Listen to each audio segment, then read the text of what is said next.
আসসালামু আলাইকুম, আজকের ক্লাসে সবাইকে স্বাগতম। তো আজকে ফার্স্ট ওয়েভ পরীক্ষা দিয়ে এসে আমরা ক্লাস শুরু করছি। তো সবাই একটু দ্রুত জয়েন করি, আমাদের ফ্রেন্ডদেরকে মেনশন করি, আর ক্লাসটা একটু শেয়ার করে দিবা।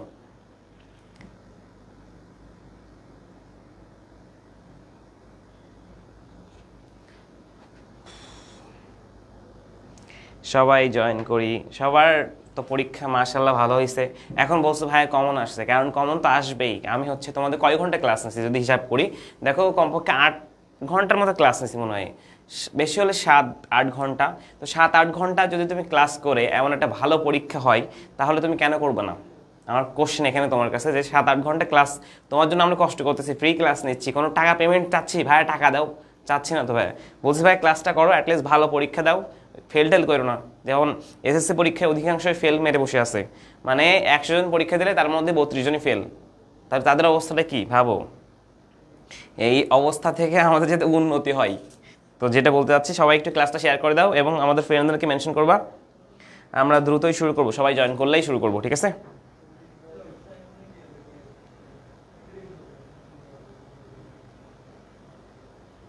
সবাই একটু ক্লাসটা শেয়ার করে দিব। আজকে কিন্তু আমরা 2টা অধ্যায় পড়বো, যৌক্তিক সংজ্ঞা আর প্রকল্প। তো একটু সময় দেওয়া লাগবে। 5টা থেকেই শুরু করলাম, তো 5টায় শুরু করলে আশা করি মাগরিবে আগে শেষ করতে পারবো, ঠিক আছে? 2টা অধ্যায় আমরা দেখো বেসিক্যালি কিন্তু 2টা অধ্যায় পড়াবো আজকে। তো নেক্সট দিন আর 2টা অধ্যায় পড়ালে তারপরে একটা অধ্যায় থাকবে। তো নেক্সট দিন আমি চেষ্টা করবো, নেক্সট দিন মানে কালকে আমি 2টা ক্লাস নিব। তো 2টা ক্লাস নিলেই তোমাদের আমি নেক্সট দিন অধ্যায়ের ক্লাস শেষ করব। তারপরের দিন আমরা একটা বিকালের দিকে এমন একটা ক্লাস নেব, ওই ক্লাস এমসিকিউ শেষ করব। তাহলে ওই গতকাল রাতের মতো আমাদের রাতে এমসিকিউ রিভিশনটা দেওয়া লাগবে না, তার আগে আমরা এমসিকিউ রিভিশনটা দিয়ে ফেলবো। তো সবাই একটু দ্রুত ক্লাসে জয়েন করে ফেলি। আমাদের সাথে জয়েন করছে নাজমুল হাসান, আমাদের সাথে জয়েন করছে সামিরা, নাইম জয়েন করছে, ইশরাক জয়েন করছে, মোরশেদ জয়েন করছে, বকুল জয়েন করছে, ফারহানা জয়েন করছে, স্মৃতি জয়েন করছে। ওকে, একটু স্লো যায়েন ভাইয়া। দেখো আমি যখন অধ্যায় পড়াবো তখন স্লোই যাব, বাট যখন এমসিকিউ পড়াবো তখন একটু ফাস্টে যাব। আমাদের সাথে লিমন জয়েন করছে, জাহিদ জয়েন করছে। ওকে, আমাদের উপু আছে, কাজী, তৌহিদও আছে। সবাই একটু ক্লাসটা শেয়ার করে দিবা, সবাই একটু ক্লাসটা শেয়ার করে দিবা। তাহলে আমরা সবাইকে নিয়ে ক্লাসটা করব, যাদের সবারই পরীক্ষা ভালো হয়। আমি চাই যারা ক্লাস করতেছে, ফ্রিতে ক্লাস দিচ্ছে, মানে সবাই করো ক্লাসটা। আর ফ্রিতে ক্লাসটায় তোমরা যদি সবাই করে সবাই ভালো রেজাল্ট করো, তাহলে কিন্তু ভালো লাগবে। অ্যাটলিস্ট আমাকে মনে রাখবা যে ভাইয়া একটা 2 দিনের ক্লাসেই আমাদের পাস করাই দিছে।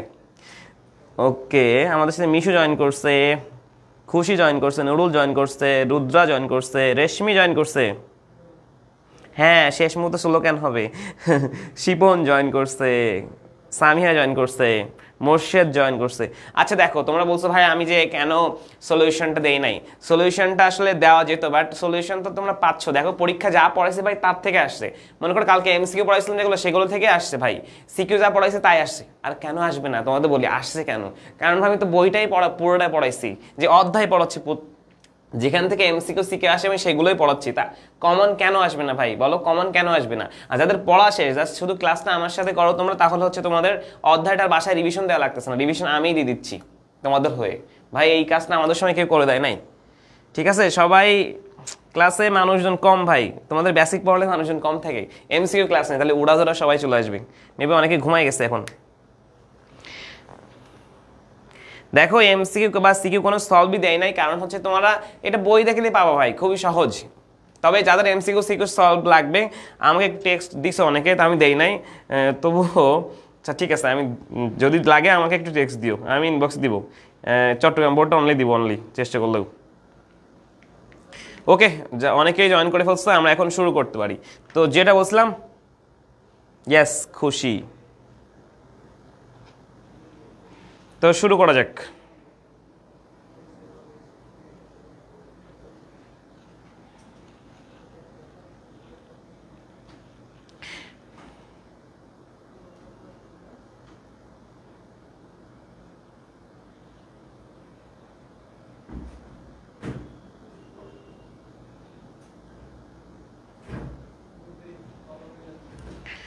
ওকে, ওকে, শুরু করতে পারি।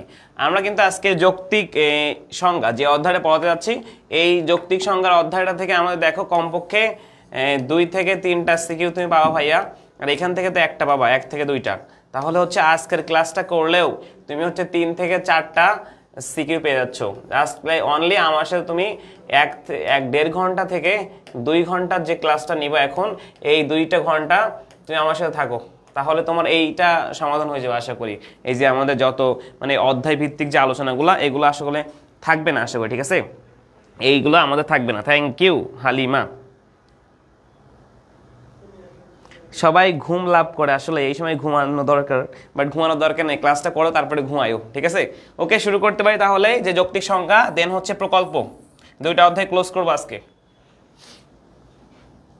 ঠিক আছে? শুরু করি।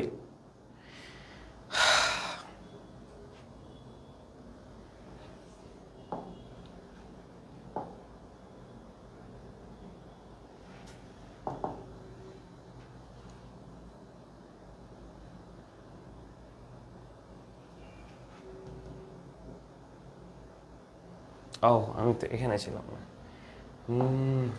ওয়েট, প্রথম পত্র, আচ্ছা দ্বিতীয় পত্র।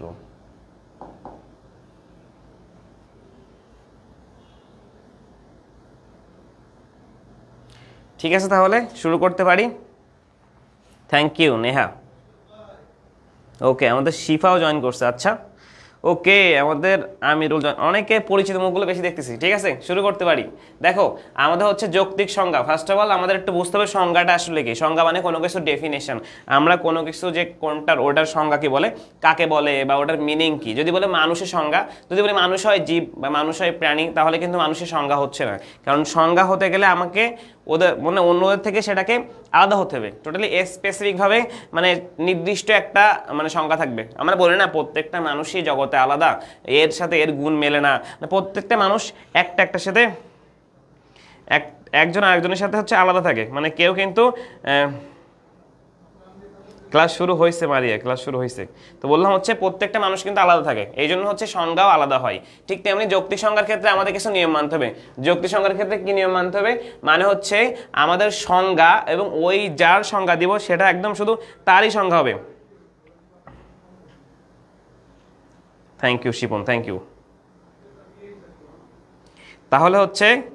তাহলে যেটা বললাম সেটা হচ্ছে আমাদের এই যে আমাদের জাস্ট সংজ্ঞা দেওয়ার ক্ষেত্রে প্রত্যেকটা ক্ষেত্রে একটা ইউনিক সংজ্ঞা দিতে হবে। ঠিক আছে, ইউনিক সংজ্ঞা যেন একটা সাথে একটা না মেলে। তো এখন আমরা জাস্ট দেখবো যৌক্তিক সংজ্ঞাটা আসলে কি। যৌক্তিক সংজ্ঞা মানে হচ্ছে পরীক্ষা যদি আসে জাস্ট লিখবে এটা, যে আমাদের কোনো পদের পূর্ণ যথার্থ স্পষ্টভাবে ব্যক্ত করা। কোনো পদের পূর্ণ যথার্থকে সুস্পষ্ট, মানে পূর্ণ সংজ্ঞা মানে পূর্ণ একটা গুণ, পরিপূর্ণ গুণটাকে তোমাকে কি করতে হবে, উল্লেখ করা। সেই পূর্ণ গুণটাকে সুস্পষ্টভাবে ব্যক্ত করাই হচ্ছে যৌক্তিক সংজ্ঞা। ঠিক আছে, যৌক্তিক সংজ্ঞা। এখন যৌক্তিক সংজ্ঞা আমরা কেন দিব, যৌক্তিক সংজ্ঞা আসলে কেন দেওয়া দরকার? আচ্ছা, আরো জুম করতাম, দেখতে সমস্যা হচ্ছে। ওকে, এখন ঠিক আছে আশা করি।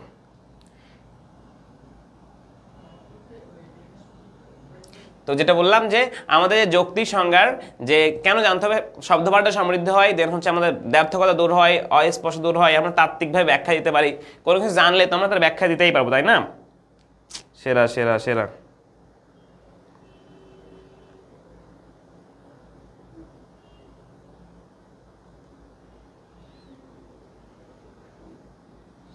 জুম করছে এখন, ঠিক আছে।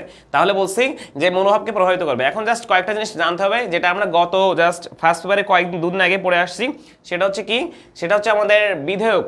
বিধেয়ক যে 5 প্রকার বিধেয়ক ছিল, ওই বিধেয়কের জিনিসগুলো জানতে হবে। সেটা কি, আসন্নতম জাতি মানে জাতি কোনটা, উপজাতি কোনটা। আমরা জানি সবচেয়ে বেশি ব্যাখ্যা করতে যা সে হচ্ছে জাতি, একটু মানে জাস্ট আজকে পরীক্ষা দিয়ে আসছো। সবচেয়ে কম ব্যাখ্যা করতে যা সে হচ্ছে উপজাতি। আর বিভেদক লক্ষণ কি, বিভেদক লক্ষণ মানে হচ্ছে যেটা আমাদের পার্থক্য সৃষ্টি করবে। এখন দেখো এখানে বলছে বিভেদক লক্ষণ মানে যে গুণের কারণে একই জাতের অন্তর্গত একটি উপজাতি তার সমজাতীয় অন্যান্য উপজাতি থেকে আলাদা করে, মানে যে গুণটা আলাদা করবে সেটা হচ্ছে আমাদের বিভেদক লক্ষণ। ঠিক আছে, সেই গুণটা বিভেদক লক্ষণ। এখন বলছে বিভেদক লক্ষণটা জানতে হবে আমাদের, কারণ আমাদের এই যৌক্তিক সংজ্ঞার ক্ষেত্রে বিভেদক লক্ষণ মাস্ট লাগতেছে। তারপর বলছে যে গুণ যথার্থের অংশ নয় এবং নিঃসৃত হয়, বা যথার্থের অংশ নয় কিন্তু নিঃসৃত হয়, সেটা হচ্ছে কিন্তু উপলক্ষণ, এটা আমরা জানি। দেন হচ্ছে বলছে অবান্তর লক্ষণ হচ্ছে কি, সেই গুণ যা যথার্থের অংশ নয়, মানে যথার্থের অংশ নয় এবং নিঃসৃত হয় না, মানে এটা দুইটাই না, ঠিক আছে, এরকম দুইটা না বলে এটা হচ্ছে অবান্তর লক্ষণ। আর আমরা জানি অবান্তর লক্ষণ মানে হচ্ছে অতিরিক্ত গুণ। জাস্ট এই জিনিসগুলো আমাদের মনে রাখলে হচ্ছে। এখন আমরা দেখব যে যৌক্তিক সংজ্ঞা আসলে কার দিতে পারবো। যৌক্তিক সংজ্ঞা সবসময় আমরা হচ্ছে জাতিবাচক বা শ্রেণীবাচক পদের ক্ষেত্রেই প্রযোজ্য, মানে একটা জাতি বা একটা শ্রেণীর ক্ষেত্রেই যৌক্তিক সংজ্ঞা দেওয়া যাবে, তাছাড়া কিন্তু দেওয়া যাবে না। মানে একটা জাতি বা একটা শ্রেণীবাচক পদ ছাড়া যৌক্তিক সংজ্ঞা দেওয়া যায় না। সবসময় মনে করো জাতিবাচক পদ কি, মনে করো মানুষ একটা জাতিবাচক পদ বা শ্রেণীবাচক পদ, মানুষ বলতে সকল মানুষকে বোঝাচ্ছে। মনে করো গরু, গরু বলতে সকল গরুকে বোঝাচ্ছে, এমন আর কি। মনে করো দার্শনিক, সেটা একটা শ্রেণীবাচক পদ, মানে দার্শনিক বলতে সকল দার্শনিককে বোঝাচ্ছে, ঠিক আছে, এমন জিনিস। যদি বলি রহিম, রহিম কিন্তু একটা শ্রেণীবাচক পদ না, রহিম একটা ব্যক্তিবাচক পদ, ঠিক আছে। এই জন্য মনে রাখতে হবে আমাদের যৌক্তিক সংজ্ঞা সবসময় কোনো আমরা কি করতে পারবো, জাতিবাচক শ্রেণীবাচক পদের ক্ষেত্রে দিতে পারবো, কোনো ব্যক্তি বা বস্তুর ক্ষেত্রে কিন্তু দেওয়া যাবে না, ঠিক আছে। এতটুকু জানলে হয়ে যাবে আমাদের।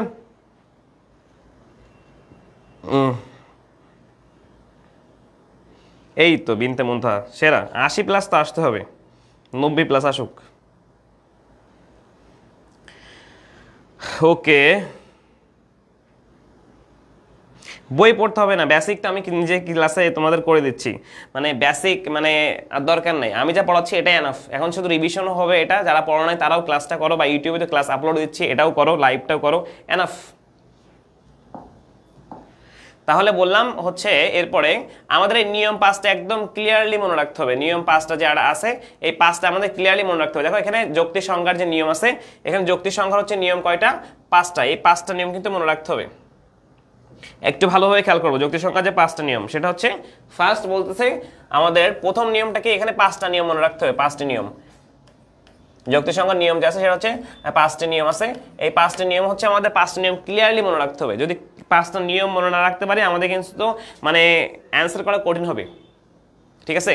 ফার্স্ট বলছে যে পদের সংজ্ঞা দেওয়া হবে তার পূর্ণ যথার্থ উল্লেখ করতে হবে, মানে তুমি যারই সংজ্ঞা দিবা তার যে পরিপূর্ণ গুণ সেটা উল্লেখ করতে হবে। যদি বলো গরু হয় প্রাণী, তাহলে হবে না। যদি উট হয় প্রাণী, হবে না। কিন্তু মানুষ হয় প্রাণী, হবে না। তোমাকে মানুষের এক্সাক্ট সংজ্ঞা দিতে হবে। যদি বলি মানুষ হয় বুদ্ধিবৃত্তি সম্পন্ন প্রাণী, তাহলে কিন্তু হচ্ছে। তো এখানে বলছি যে পূর্ণ যথার্থ উল্লেখ করতে হবে, পূর্ণ যথার্থের কম বা বেশি গুণ উল্লেখ করা যাবে না। মানে পূর্ণ যথার্থের কমও উল্লেখ করা যাবে না, তার বেশিও উল্লেখ করা যাবে না, একদমই যা চাইছে তাই উল্লেখ করতে হবে, ঠিক আছে। এর কমও না, এর বেশিও না। তাহলে প্রথম নিয়মটা আশা করি বুঝতে পারছো। এখন একটু কয়েকটা আমরা জাস্ট এটার ব্যাখ্যাটা দেখি।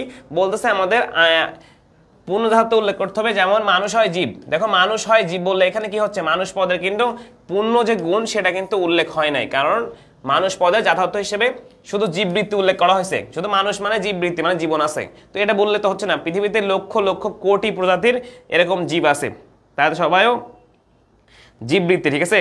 তাদের সবাই কিন্তু কি আছে, তাদের সবারই আমাদের জীবন আছে। সুতরাং এখানে বুদ্ধিবৃত্তি উল্লেখ করা হয় নাই, আর বুদ্ধিবৃত্তি উল্লেখ না করার কারণে এটা কিন্তু আংশিক যথার্থ উল্লেখ করছে। তাই আমরা এটা বলবো মানুষ পদের এটা কিন্তু সংজ্ঞাটা গ্রহণযোগ্য নয়। আমরা কি বলবো, মানুষ পদের এক্সাক্ট সংজ্ঞা মানুষ হয় বুদ্ধিবৃত্তি সম্পন্ন জীব। তো এই বুদ্ধিবৃত্তি সম্পন্ন জীব দেখে কিন্তু বুঝতে পারছি এটা হচ্ছে মানুষের সংজ্ঞা, ঠিক আছে। এটা হচ্ছে মানুষের সংজ্ঞা। আশা করি এখন ক্লিয়ার প্রথম নিয়ম। এখন 2 নাম্বার নিয়মে আসো। 2 নাম্বার নিয়ম কি বলতেছে, নিয়ম 2, যে পদের সংজ্ঞা দেওয়া হবে সংজ্ঞাটি সেই পদ অপেক্ষা স্পষ্টতর হবে। মানে এখানে যে আমাদের নিয়ম 2 আছে, এটা 2টা অংশ, এই 2টা অংশ, ঠিক আছে, 2টা অংশ। প্রথমটার হচ্ছে বলতেছে আমাদের যার সংজ্ঞা দেব সংজ্ঞাটি, যে পদের সংজ্ঞা দেওয়া হবে সংজ্ঞাটি, এখানে মনে করো মানুষের সংজ্ঞা দিচ্ছি, তো যে পদের সংজ্ঞা হচ্ছে মানুষ, যে পদের সংজ্ঞা দেওয়া হবে সংজ্ঞাটি, এ হচ্ছে সংজ্ঞাটি, বুদ্ধিবৃত্তি সম্পন্ন জীব, এই পুরোটা হচ্ছে সংজ্ঞা, ঠিক আছে। এতটুকু সবই কি সংজ্ঞা। তো এই যে পদের সংজ্ঞা দেওয়া হবে সংজ্ঞাটি সেই পদ অপেক্ষা, সেই পদ হচ্ছে মানুষ পদ অপেক্ষা স্পষ্টতর হবে। আমি আবার বোঝাচ্ছি, যে পদের সংজ্ঞা দেওয়া হবে এই মানুষ পদের সংজ্ঞা দিচ্ছি, সংজ্ঞাটি, সংজ্ঞা হচ্ছে ওইটা বুদ্ধিবৃত্তি সম্পন্ন জীব, সংজ্ঞাটি সেই পদ অপেক্ষা স্পষ্ট হয়। মানে আমার এটা চেয়ে এটা যেন স্পষ্ট হয়, মানে অ্যান্সার দেখে যেন বুঝতে পারি কোশ্চেন হচ্ছে মানুষ পদের সংজ্ঞা চাইছে। তাহলে বুদ্ধিবৃত্তি সম্পন্ন জীব মানে কি মানুষ, তো এটা দেখে আমরা বুঝতে পারছি কিন্তু এটার সংজ্ঞা। তো সুতরাং আমরা যারই সংজ্ঞা দেবো সবসময় সেই সংজ্ঞাটা যেন স্পষ্ট হয়, আমরা যেন বুঝতে পারি এটা এটারই সংজ্ঞা।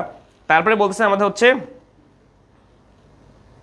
তারপর বলছে সংজ্ঞায় কোনো রূপক বা দুর্বোধ্য ভাষা, মানে সংজ্ঞায় আমরা কোনো রূপক বা দুর্বোধ্য ভাষা ব্যবহার করা যাবে না। সংজ্ঞায় আমরা কখনোই কোনো রূপক মানে হচ্ছে কি, রূপক মানে হচ্ছে তুলনা করা, রূপক মানে হচ্ছে তুলনা করা, আর দুর্বোধ্য মানে হচ্ছে কি, দুর্বোধ্য মানে হচ্ছে কঠিন ভাষা, কঠিন ভাষা। তো সংজ্ঞায় আমরা কখনো রূপক বা দুর্বোধ্য ভাষা ব্যবহার করব না। সংজ্ঞা দিতে গেলে আসলে কখনো তুলনা করে সংজ্ঞা দিব না, এবং কখনো হচ্ছে কঠিন ভাষা ইউজ করে সংজ্ঞা দেওয়া যাবে না। এখন বলো প্রথম দুইটা নিয়ম বুঝছো কিনা? আমি একটা উদাহরণ দিই, তাহলে ক্লিয়ারলি তোমরা বুঝবা। যে বলছে আমাদের এটা স্পষ্ট হতে হবে, যে পদের সংজ্ঞা দেবো সেটা স্পষ্ট হবে। সংজ্ঞা দেওয়ার ক্ষেত্রে আমরা সংজ্ঞায় কখনো রূপক বা দুর্বোধ্য ভাষা ব্যবহার করতে পারবো না।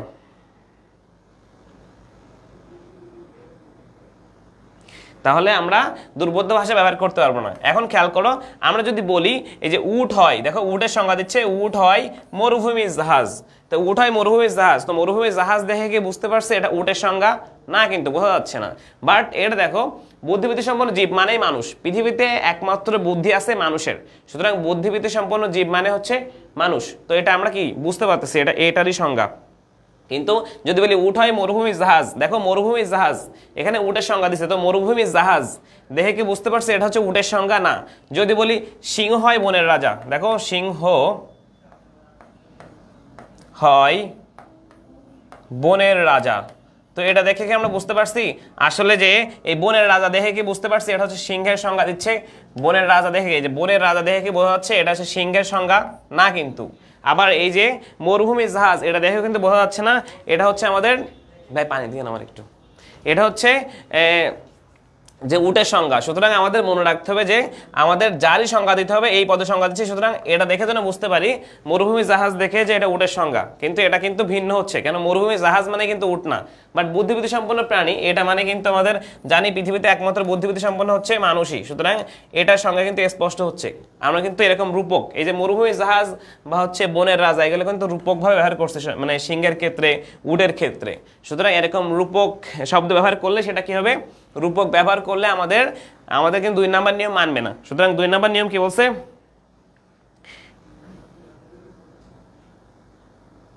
আরে আমাদের ফাইজুন, ওকে, তাহলে প্রথম দুটো নিয়ম ক্লিয়ার কিনা বলো তো? প্রথম দুটো নিয়ম ক্লিয়ার কিনা? আমি জাস্ট নিয়ম বলাচ্ছি, এখনো অনুভবতে যায় নাই। প্রথম দুটো নিয়ম, 5টা নিয়মের মধ্যে প্রথম দুটো নিয়ম ক্লিয়ার কিনা? এবং 2 নাম্বার নিয়ম থেকে সিকিউ আসে ভাই, এখান থেকে সিকিউ আসার সম্ভাবনা অনেক বেশি।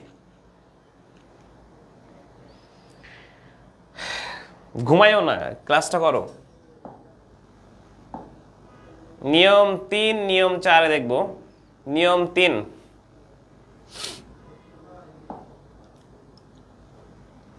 3, ওকে স্যার আপনার ক্লাস অনেক ভালো লাগে, বেস্ট টিচার অফ লজিক।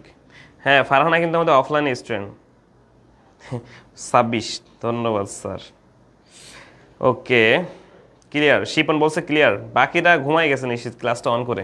যেমন আমরা হচ্ছে ভার্সিটি ক্লাসে অনেক সময় স্যারটা আল্লাহ জন্য না দেখে, ওই সবসময় কি করি, ওই ক্লাসে মানে সবসময় না, মাঝে মাঝে আর কি, ওই ক্লাসটা অন করে ঘুমায় যায়। যখন স্যার নাম ডাকে তখন ইয়েস স্যার। তোমরা কি এমন করছো? রূপক শিশুরা জাতির মেরুদণ্ড, হ্যাঁ এটাও রূপক। জি, তসলিম বলছে ওকে, জি স্যার, ঠিক আছে ঠিক আছে।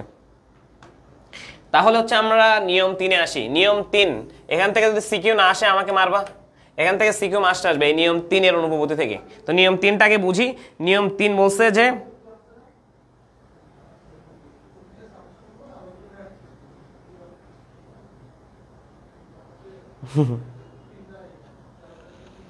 পড়বে স্যার, পড়বে। কমন কেন পড়বে না? কমন তো পড়তে হবে। দেখো পুরো বই পড়াচ্ছি ভাই, কমন যদি না পড়ে তাহলে কি করতাম বলো? কমন তো পড়তে হবে।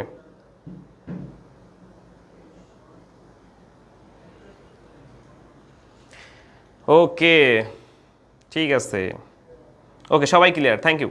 এখন তাহলে নিয়ম 3 শুরু করি। যে কোনো পদের সংজ্ঞায় সেই পদের সমার্থক বা প্রতিশব্দ ব্যবহার করা যাবে না। মানে কোনো পদের আমরা যখন সংজ্ঞা দিব তার আসলে সেই সংজ্ঞায় আমরা কোনো সমার্থক বা প্রতিশব্দ ব্যবহার করা যাবে না। মনে করো আমি বলছি মানুষ হয় মনুষ্য জাতের জীব, তো মানুষের সংজ্ঞা ভাই মনুষ্য জাতের জীব বললে হবে? যদি বলি লাউ হয় কদু, কদু মানে লাউ, লাউ মানে কদু, সুতরাং একই জিনিস বারবার আসতেছে। যদি বলি হয় পাখি হয় বিহঙ্গ, ফুল হয় পুষ্প, তাহলে কি হচ্ছে? এখানে অনুপপত্তি ঘটতেছে। যদি বলি চোখ হয় নয়ন, তাহলে এখানে কি সবই সমার্থক শব্দ আসছে, আর সমার্থক শব্দ আসা মানে আমাদের অনুপপত্তি ঘটবে, ঠিক আছে? সমার্থক আসা মানেই তো অনুপপত্তি ঘটবে। ওকে, তাহলে আমরা বলবো যে কোনো পদের সংজ্ঞায় সেই পদের সমার্থক বা প্রতিশব্দ ব্যবহার করা যাবে না। কেননা কি, কোনো পদের সমার্থক শব্দ দেওয়া মানে হচ্ছে সেটা সরাসরি অর্থ প্রকাশ করে না, সেটার একটা অন্য একটা অর্থ প্রকাশ করে। সমার্থক শব্দ ইউজ করা মানে কি, তার অন্য একটা অর্থ প্রকাশ করবে, ঠিক আছে? তো যেমন পাখি হয় বিহঙ্গ, দেখো পাখি আর বিহঙ্গ ভাই দুইটা একই জিনিস। সুতরাং এখানে কি হচ্ছে, এখানে পাখি পদের সংজ্ঞায় বিহঙ্গ পদের সমার্থক শব্দ ব্যবহার করা হয়েছে। তো এই কারণে নতুন কোনো অর্থ আসলে প্রকাশ না পেয়ে একই কথার পুনরাবৃত্তি ঘটেছে, যার ফলে এই পদের অপরিহার্য অর্থ কিন্তু প্রকাশ না পেয়ে কি হচ্ছে, ভ্রান্তি বা অনুপপত্তি ঘটতেছে।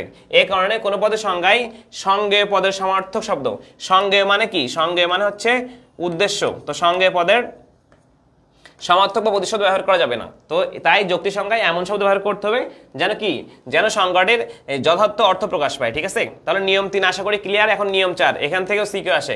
সিকিউ আসার জন্য মনে করো নিয়ম হচ্ছে, সিকিউ আসার জন্য নিয়ম আমাদের হচ্ছে 2, 3, 4 বেশি গুরুত্বপূর্ণ, আর 1, 4ও গুরুত্বপূর্ণ, কম তা না, মানে 5টাই গুরুত্বপূর্ণ, বাট বেশি আসে এখান থেকে, ঠিক আছে ভাই? ডেডিকেশন।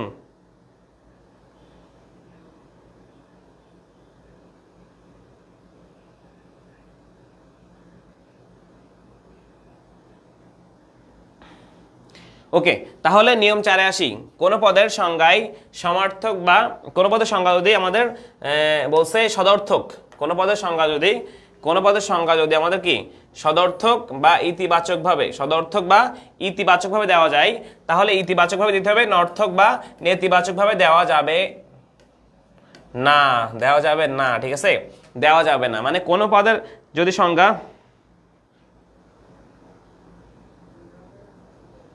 ইয়েস স্যার,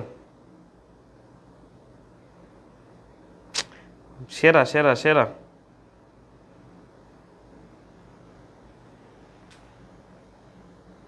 পিডিএফ দিব, পিডিএফ না দিয়ে থাকি, পিডিএফ কে আমি বাসা নিয়ে যেতাম, পিডিএফ দিয়ে দেবো। ওকে, তাহলে বললাম যে পদের সংজ্ঞা মানে সমার্থক বা প্রতিশব্দ, মানে এক কথায় সদর্থকভাবে দেওয়া সম্ভব হলে সদর্থকভাবে দিতে হবে, ইতিবাচক বা হ্যাঁ বাচক অর্থে দেওয়া গেলে হ্যাঁ বাচক দিতে হবে, নেগেটিভ ভাবে দেওয়া যাবে না। মানে সবসময় পজিটিভ সংজ্ঞা দিতে হবে। মানে যুক্তিবাক্য যে 4 প্রকার, সেই 4 প্রকার যুক্তিবাক্যের মধ্যে 2 প্রকার দেওয়া লাগবে। একটা হচ্ছে সদর্থক, কি দুইটাই, সার্বিক সদর্থক আর সার্বিক বিশেষ সদর্থক, এ এবং আই, ঠিক আছে? এই কথা বলছে। এখন একটু খেয়াল করি, সদর্থক বা ইতিবাচক শব্দের মাধ্যমে পদের যথার্থ অর্থ প্রকাশ পাচ্ছে, কিন্তু নর্থক শব্দ ব্যবহার করলে পদের কিন্তু সংজ্ঞা দেওয়া হয় না, বরং কি বলা হয়, তার নিয়ম বিরুদ্ধ হয়ে যায়। সুতরাং নর্থক শব্দ ব্যবহার করা যাবে না, এটা হচ্ছে আমাদের অর্থ সুস্পষ্ট হয় না, অর্থটা সুস্পষ্ট হয় না। যদি বলি সরল নয় জটিল, দেখো বলছে সরল যা না সেটার কথা বলছে, এখানে সরল পদের অপরিহার্য অর্থ কিন্তু প্রকাশ পাচ্ছে না, কি পাচ্ছে এখানে হচ্ছে জীবন। যদি বলে জীবন হচ্ছে মৃত্যুর বিপরীত, তাহলে কি হচ্ছে এখানে? আর যদি বলে বেদনা হয় আনন্দের অভাব, বেদনা, দেখো বেদনা মানে কি, যদি বলি সুখ হয় দুঃখের অনুপস্থিতি, তাহলে কিন্তু সুখ কোনটা না সেই কথা বলছে। তো এরকম যদি বলে তাহলে কি হবে আমাদের, এরকম বললে আমাদের সবসময় কি হবে, সবসময় হচ্ছে আমাদের নর্থক সংজ্ঞাজনিত অনুভব করতে হবে, ঠিক আছে? নর্থক সংজ্ঞাজনিত অনুভব করতে হবে।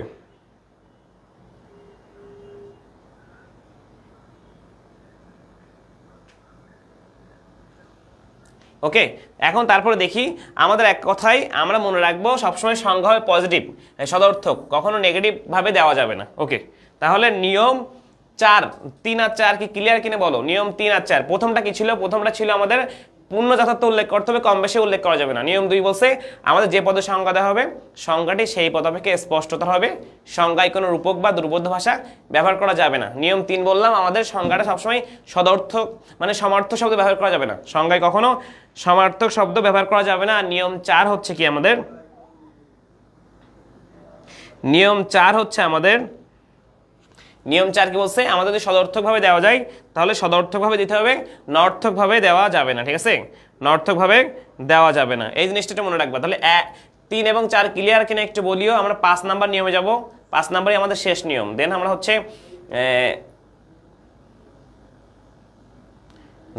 আমরা এটার অনুপপত্তি পড়বো, কারণ অনুপপত্তি আমার দরকার, পরীক্ষায় অনুপপত্তি থেকেই কোশ্চেন আসবে।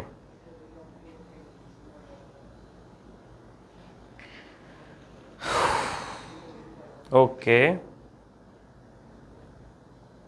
তাহলে শুরু করি 5 নম্বর নিয়ম। 5 নম্বর নিয়ম বলছে সংজ্ঞায়, এই সংজ্ঞায় পদ মানে হচ্ছে উদ্দেশ্য পদ, সংজ্ঞায় পদ মানে হচ্ছে উদ্দেশ্য পদ।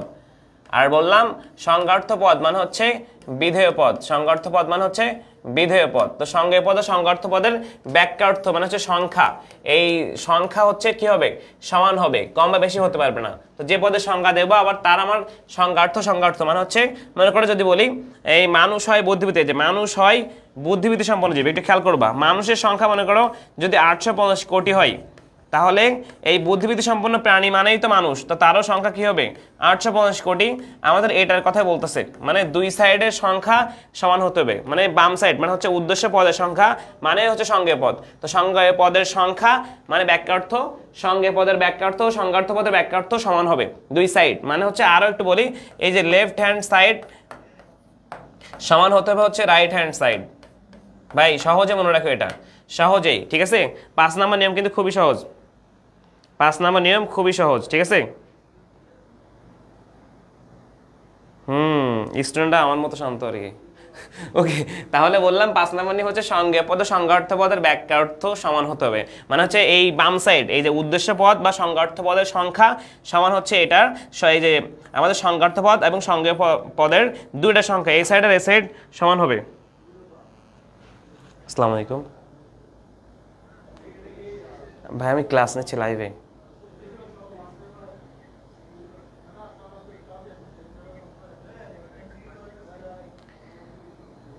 শনিবারে কখন ভাই? ভাই শনিবারে আমার ফেইতে ক্লাস থেকে, এই জন্য।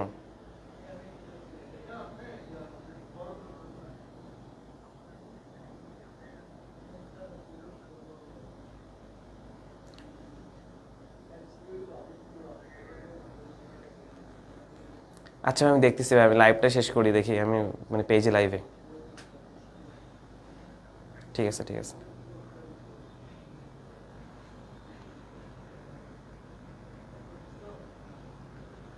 ওকে, তাহলে হচ্ছে আশা করি 5 নম্বর নিয়ম বুঝছো। এখন আমরা অনুভূতিতে যাব, জাস্ট খুবই সহজ কিন্তু এটা, দুই সাইডের ব্যাখ্যার্থ সমান হতে হবে।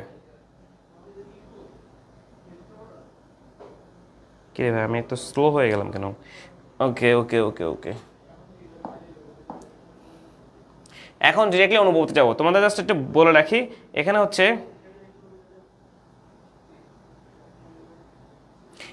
আমাদের 1 নাম্বার, তোমরা জাস্ট মনে রাখো, আমি জাস্ট প্রত্যেকটা উদাহরণ সহ দেখাবো এই নিচে। 1 নাম্বার আমাদের নিয়ম হচ্ছে যেটা ছিল পূর্ণ যথার্থ উল্লেখ করতে হবে, কম বেশি উল্লেখ করা যাবে না। ক্লাস রেকর্ড থাকবে এবং ইউটিউবে আপলোড করবো আশা করি ক্লাস শেষে রাতের মধ্যে। তো বলছেন প্রথম নাম্বার নিয়মের আমাদের অনুভূতি আছে কয়টা? প্রথম নাম্বার নিয়মের 4টা অনুভূতি। একটা হচ্ছে বাহুল্য, খেয়াল করে একটু দ্রুত বলে দেই। বাহুল্য সংজ্ঞাযুক্ত অনুভূতি মানে কি? অতিরিক্ত গুণ হিসেবে আসবে হচ্ছে উপলক্ষণ। যখন এই অতিরিক্ত গুণ হিসেবে উপলক্ষণ আসবে তখন সেটা হচ্ছে বাহুল্য। আপতিক হচ্ছে আমাদের কি? আপতিক হচ্ছে অবান্তর, না না অতিরিক্ত গুণ হিসেবে অবান্তর লক্ষণ আসবে।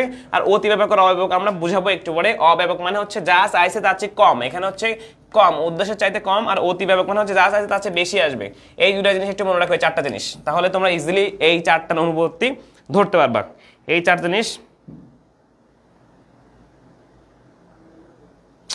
কারেন্ট চলে গেলে সমস্যা করবে আসলে। ওকে, তাহলে যেটা বললাম যে 1 নাম্বার নিয়মের অনুভূতি কয়টা? 4টা। এই 4টা হচ্ছে কি, এবং মনে রাখবা এই যে সংজ্ঞার প্রথম যে 5টি নিয়মের আসলে কয়টা অনুভূতি আছে? 10টি। অনুভূতি কয়টা? অনুভূতি আছে 10টা। ঠিক আছে, আমরা 1 নাম্বার নিয়মে দেখলাম 4টা আছে। তো 1 নাম্বার নিয়মে 4টা কি কি? একটা হচ্ছে বাহুল্য, বাহুল্য কখন হবে? যখন অতিরিক্ত গুণ হিসেবে উপলক্ষণ আসবে। 2 নম্বর হচ্ছে আপতিক বা অবান্তর সংজ্ঞাজনিত অনুভূতি কখন হবে? যখন হচ্ছে অতিরিক্ত গুণ হিসেবে অবান্তর লক্ষণ আসবে। আর 3 নম্বর বললাম অতিব্যাপক বা অব্যাপক কখন হবে?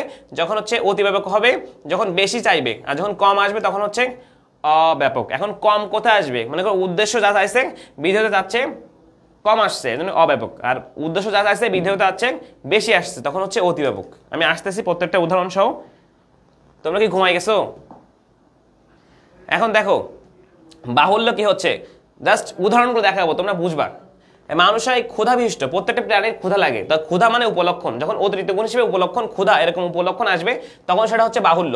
আর এটা বলছে মানুষ হয় বুদ্ধিবৃত্তি সম্পন্ন মরণশীল প্রাণী। মানুষ মানে কেন? প্রত্যেকটা প্রাণী মরণশীল, সুতরাং এই গুণটা উল্লেখ করা লাগে না। এবং এটা হচ্ছে উপলক্ষণ, মানে উপলক্ষণ, যখন উপলক্ষণ অতিরিক্ত গুণ হিসেবে আসবে একটা সংজ্ঞায়, তখন সেটা হবে বাহুল্য, তখন সেটা হবে বাহুল্য, ঠিক আছে? জাস্ট এরকমই পরীক্ষা আসবে, দেখবে সেম জিনিস চলে আসে ভাই, এত সহজ তো কোশ্চেন তোমাদের করে। তারপরে হচ্ছে আপতিক বা অবান্তর। আপতিক বা অবান্তর কখন হবে? যখন বললাম অতিরিক্ত গুণ হিসেবে অবান্তর লক্ষণ আসবে। অতিরিক্ত গুণ হিসেবে কি আসবে?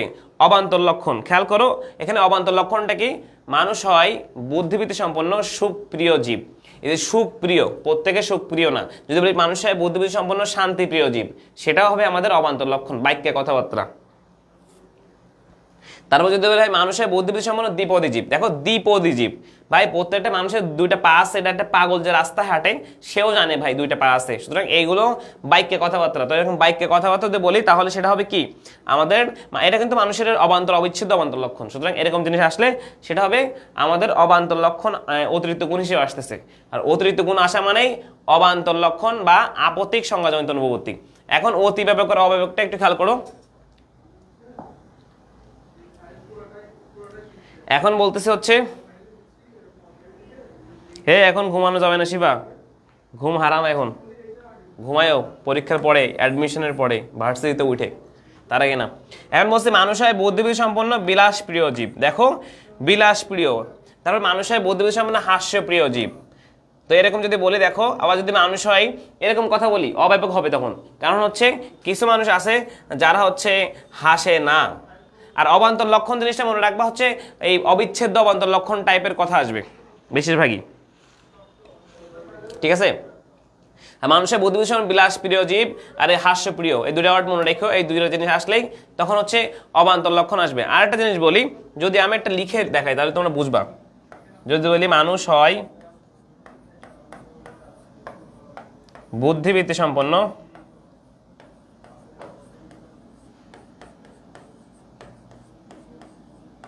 শিক্ষিত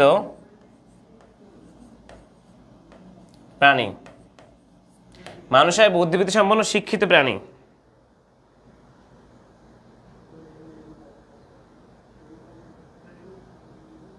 আমার নজর লেগে হার্ড হবে হতে পারে।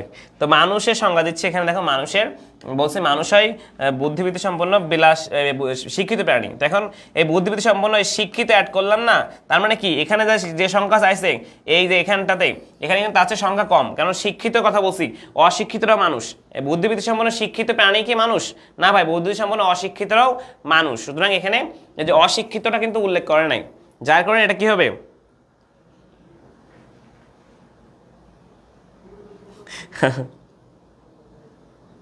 আচ্ছা বাইকা, আচ্ছা ঠিক আছে। তারপর হচ্ছে এই যে শিক্ষিত বলছি, তাহলে এখানে কি আমার সংখ্যা এখানে যা চাইছে তার চেয়ে এখানে কম আসছে। কিন্তু যদি বলতাম মানুষের বুদ্ধিবৃত্তি সম্পন্ন এই সৎ প্রাণী, তাহলে কিন্তু এখানে যা চাইছে তার চেয়ে কম আসতো, অসৎদের বাদ দিছি, কারণ এখানে ক্লাসে যারা আসো বলো তো সৎ কারা?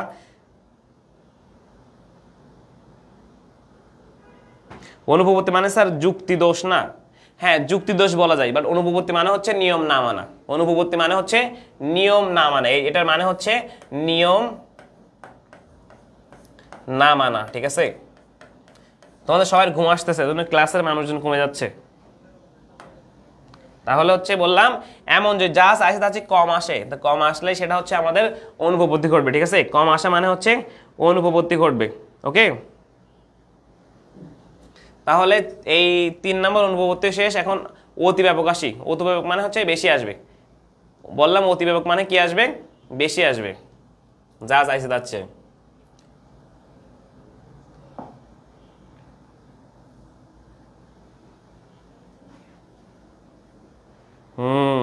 গুড।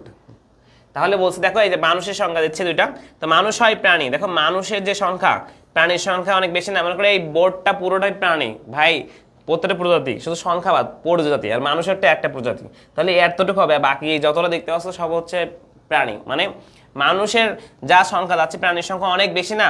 এখানে বুদ্ধিবৃত্তি নামক শুধু ব্যক্তিদের যথার্থ উল্লেখ করতে চাইছে, কিন্তু এখানে প্রাণী মানে জাস্ট যার জীবন আছে সবারই উল্লেখ করছে। সুতরাং এখানে যা চাইছে এখানে সংজ্ঞা, সংজ্ঞা কার চাই? সংজ্ঞা চাই হচ্ছে সঙ্গে পদের। আর সঙ্গে পদ মানে কি? সঙ্গে পদ মানে হচ্ছে আমাদের উদ্দেশ্য পদ। তো উদ্দেশ্য পদের সংজ্ঞা চাই, তো উদ্দেশ্য পদের সংজ্ঞায় তোমার যা আছে তার চেয়ে বেশি এখানে উল্লেখ করছে না, এখানে বেশি আসছে না। তো বেশি আসা মানে কি? বেশি আসা মানে হচ্ছে অতি ব্যাপক, অতি ব্যাপক, ঠিক আছে? যদি মানুষ হয় দ্বিপদী প্রাণী, ভাই মানুষ হয় দ্বিপদী প্রাণী, ঠিক আছে? বাট এই দ্বিপদী প্রাণী তো আরো আছে।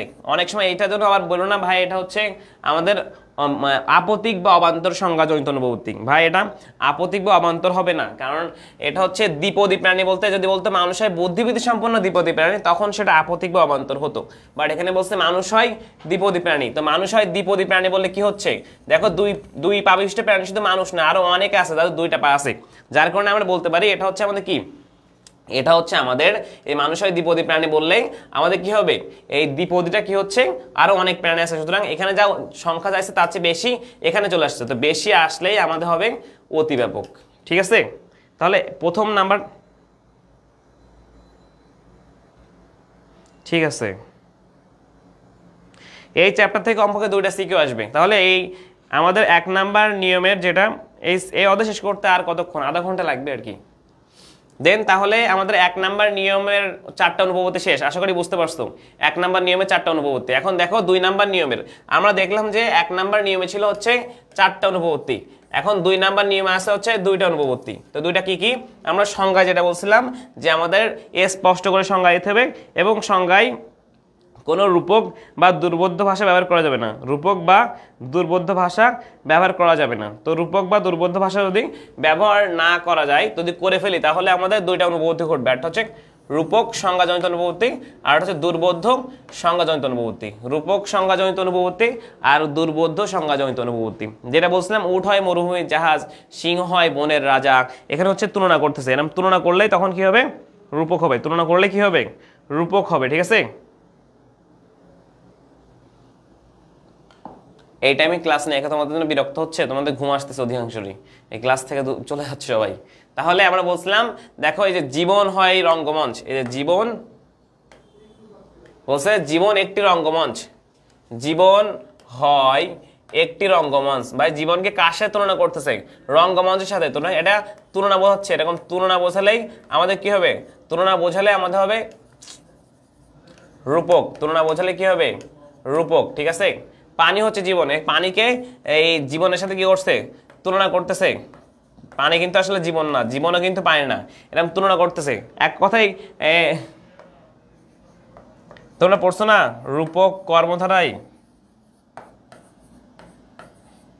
সেই জিনিসটা মনে রাখবা, সেরকম জিনিস। হ্যাঁ, রূপক হচ্ছে এমন, রূপক হচ্ছে এমন। ঠিক আছে, ক্লাস কি শেষ করব, তোমাদের মানুষজন নাই, সবাই ঘুমাই গেছে। তাহলে হচ্ছে দুর্বোধ্য, দুর্বোধ্য কখন হবে, বলছিলাম দুর্বোধ্য তখন হবে যখন হচ্ছে কঠিন এবং অজানা ভাষা ইউজ করা হবে। দেখো যদি বলি বক হয় শ্বেত শুভ্র দীর্ঘগ্রীবা স্থিতাচারী সুশ্রী বিহঙ্গ, ভাই এটা পড়তে গেলে দাঁত ভেঙে যাচ্ছে আমাদের, মানে এটা হচ্ছে প্রত্যেকটা সাধারণ মানুষের পক্ষে এই সংজ্ঞা, বকের সংজ্ঞা বোঝা খুবই কঠিন। বকের ক্ষেত্রে যদি আমরা এই কঠিন ভাষা ইউজ করে সংজ্ঞা দিই তাহলে হচ্ছে কঠিন হয়ে যাবে সাধারণ মানুষের ক্ষেত্রে বোঝার ক্ষেত্রে।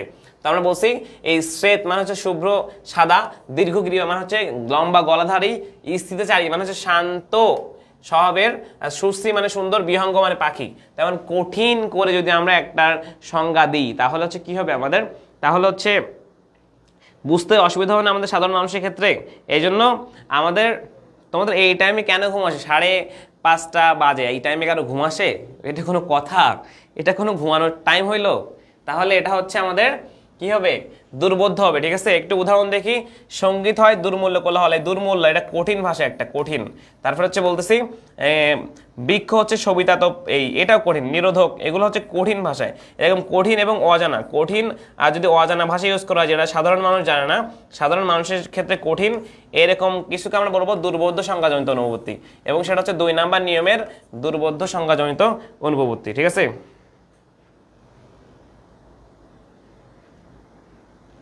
ওমা কেন আমার বিয়ে নিয়ে পড়ছো কেন তুমি?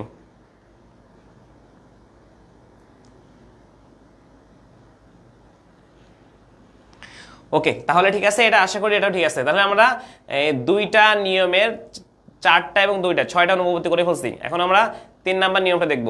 3 নাম্বারটা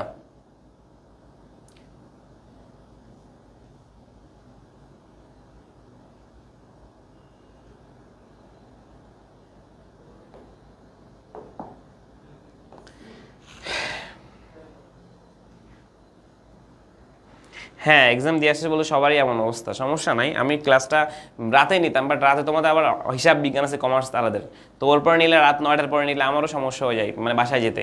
তো যার কারণে এই টাইমে নিচ্ছি, ওই টাইমটা বেশি পেইন হয়ে যায় আমার জন্য। আর তোমাদেরও অনেকে ক্লাস করো ঠিক আছে, বাট আমার জন্য পেইন হয়ে যায়, অফিস বন্ধ হয়ে যায় আমাদের, ঠিক আছে, এই জন্য এই টাইমে নিয়ে ফেলতেছি। তো 3 নাম্বার নিয়মের অনুভূতি দেখবো। 3 নাম্বার নিয়ম বলছিল আমাদের সমার্থক বা প্রতিশব্দ এই ব্যবহার করা যাবে না। সমার্থক শব্দ ব্যবহার করলে আমাদের যে এই গুণটা কিন্তু প্রকাশ পায় না, একই জিনিস বারবার আসে, পুনরাবৃত্তি ঘটে। তো সেই ক্ষেত্রে আমাদের অনুভূতি ঘটবে, তার নাম কি চক্রক। এখন চক্রক কেন হচ্ছে দেখো, আমি এখানে বলছি হচ্ছে পাখি, আর এখানে বলছি বিহঙ্গ, ভাই সেম জিনিস তো। তো এরকম বলে দেখো, আমাদের এখানে যে কথা বলছি এখানে যে কথা বলছি এখানেও সেম কথা, মানে একই কথা বারবার ঘুরতেছে। তো এরকম চক্রাকারে আমি যা বলছি সেটাই আবার বলতেছো, আমি যা বলছি তুমি সেটা বলতেছো, এই একই জিনিস বারবার বলার কারণে আমাদের কি হচ্ছে, চক্রাকারে ঘোরার কারণে আমাদের কি হচ্ছে, এটা চক্রক সংজ্ঞাজনিত অনুভূতি। 3 নাম্বার নিয়ম হচ্ছে সমার্থক শব্দ ইউজ করলে আমাদের চক্রক। ওমা আব্দুল্লাহ আল মামুন সাতক্ষীরাই তো আমার, ঠিক আছে। তাহলে তাহলে বললাম যে আমরা যদি এরকম বলি যে পাখি হয় বিহঙ্গ, লাউ হয় কদু, ফুল হয় পুষ্প, যদি বলি কুল হয় বরুই, তো একই কথা আসতেছে না, এরকম একই কথা আসলে সেটা হচ্ছে আমাদের কি হবে, চক্রক সংজ্ঞাজনিত অনুভূতি।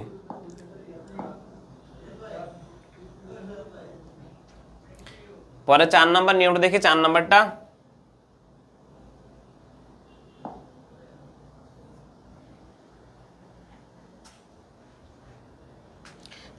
এটা হচ্ছে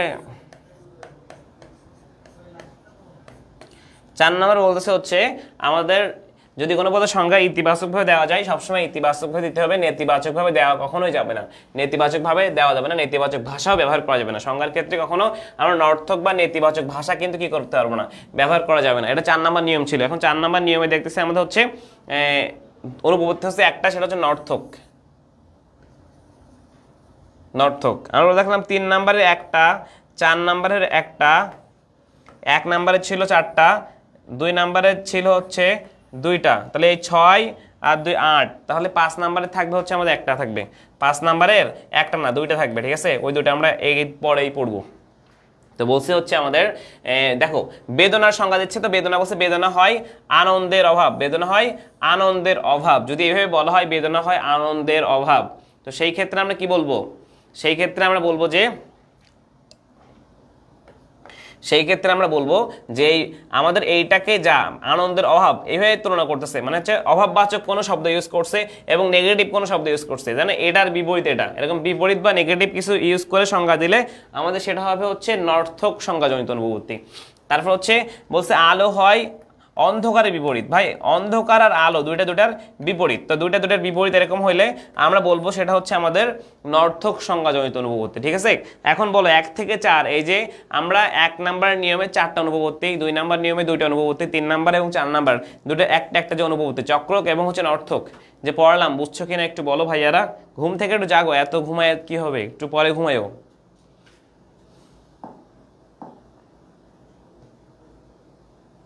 5 নাম্বার নিয়মটা দেখবো।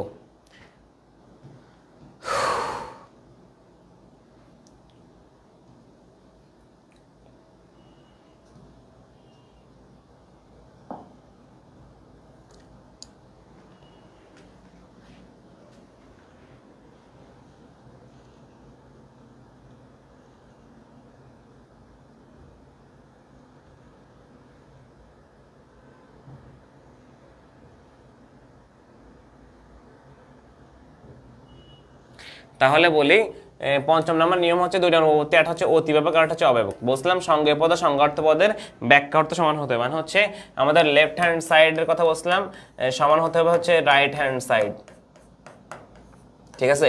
তো এই দুটো যদি সমান হয় তাহলে আমাদের নিয়ম মানবে, যদি না হয় তাহলে নিয়ম মানবে না। সেক্ষেত্রে দুইটা অনুপবর্তী, একটা হচ্ছে অতিব্যাপক আর একটা হচ্ছে অব্যাপক। এখন অতিব্যাপক কখন হবে? যখন বলছিলাম বেশি আসবে। এখন যদি বলো আমরা এখানে একটা মানুষ হয় প্রাণী, এই মানুষের সংজ্ঞা দিচ্ছে, মানুষ বলছে প্রাণী, তাহলে মানুষের সংজ্ঞা এখানে কি বেশি চলে আসছে না? বেশি আসলে হবে হচ্ছে অতিব্যাপক। আর অব্যাপক কখন হবে? অব্যাপক তখনই হবে যখন হচ্ছে আমার এখানে যা যাইছে তার চেয়ে যদি আমার এখানে কম উল্লেখ করা, মানে আমরা বলছিলাম একটা মানুষ হয় বুদ্ধিবৃত্তি সম্পন্ন শিক্ষিত প্রাণী। এই দেখো শিক্ষিত প্রাণী এখানে চলে আসছে, এরকম শিক্ষিত প্রাণীর কথা বলছি, তাহলে অশিক্ষিত বাদ পড়ে গেছে। আমি 1 নাম্বার নিয়মের অতিব্যাপক আর অব্যাপক এই সেম উদাহরণের কথা বলছিলাম। তো মানুষ হয় বুদ্ধিবৃত্তি সম্পন্ন শিক্ষিত প্রাণী, তাহলে এটাও কিন্তু আমাদের ওই 1 নাম্বার নিয়মের হবে 5 নাম্বার নিয়মের অনুপবর্তী, এবং সেটা হচ্ছে অব্যাপক। মানে যা চাইছে ওই মানুষের সংজ্ঞায় সেখানে এখানে কম আসছে, কম আসা মানে হচ্ছে আমার কম আসা মানে হচ্ছে অব্যাপক। এখন যারা ক্লাসে আসো একটু বলো ভাইয়া, এই যে 1 থেকে 5, এই যে 5টা নিয়মের 10টা অনুপবর্তী বুঝছো কিনা, পারবা কিনা? 1 থেকে 10, এই যে মানে 5টা নিয়মে 10টা অনুপবর্তী বুঝছো কিনা?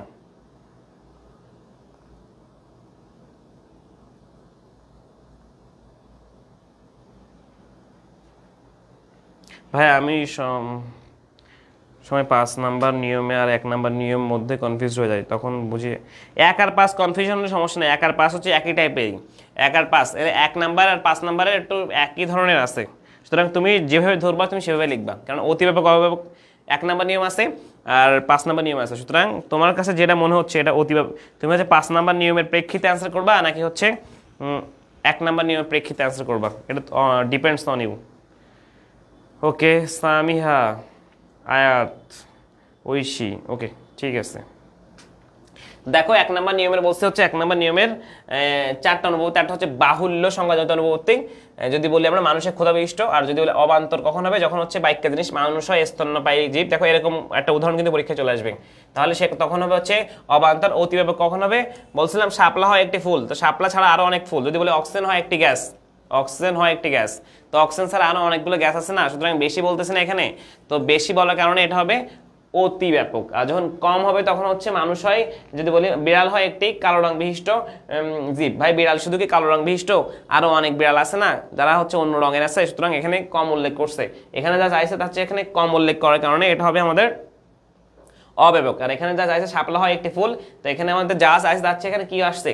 এখানে কিন্তু অনেক বেশি আসছে, মানে শাপলা ছাড়া আরো অনেকে ফুল আছে, তো যার কারণে আমাদের এটা কি হবে? এটা অতিব্যাপক। তোমাদের সবারই ঘুম আসছে, আগে জানলে আমি এই টাইমে ক্লাস নিতাম না, আমি বুঝি নাই যে তোমাদের এতটা ঘুম আসবে। এখন আমরা 2 নাম্বার নিয়ম থেকে আবার একটু দেখে নিব।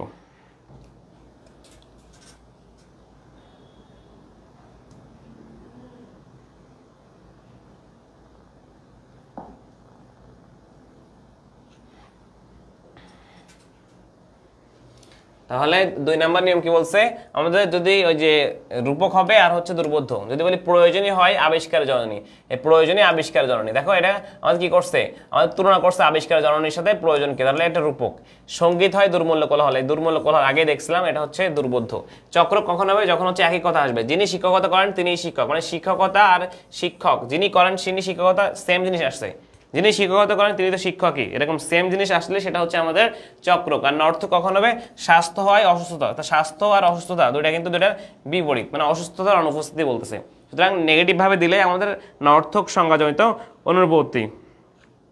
তারপর হচ্ছে আমাদের 5 নাম্বার নিয়ম। 5 নাম্বার নিয়ম হচ্ছে আমাদের বলছে এই সঙ্গে পদ সংগত ব্যাখ্যাতের কথা। তো অতিব্যাপক আর অব্যাপক সেম আমাদের 1 নম্বর নিয়মে ছিল। তো মানুষের বুদ্ধিবৃত্তি সম্পন্ন সভ্য জীব, এখানে যা চাইছে এটা কিন্তু কি আসছে? কম চলে আসছে। কম চলার কারণে এটা হচ্ছে অব্যাপক। আর যেখানে যা চাইছে তার চেয়ে বেশি আসবে, দেখবা অতিব্যাপকে। বিশ্ববিদ্যালয় একটি শিক্ষা প্রতিষ্ঠান, তো শিক্ষা প্রতিষ্ঠান শুধু কি বিশ্ববিদ্যালয় আর কিছু নাই, তো এখানে কিন্তু বেশি আসছে। বেশি আসা মানে অতিব্যাপক। এই অতিব্যাপক আর অব্যাপক কিন্তু মানে মাথায় সিস্টেম করে মনে রাখিও, মানে ঘোড়ায় পেঁচাই গেলে কিন্তু হবে না।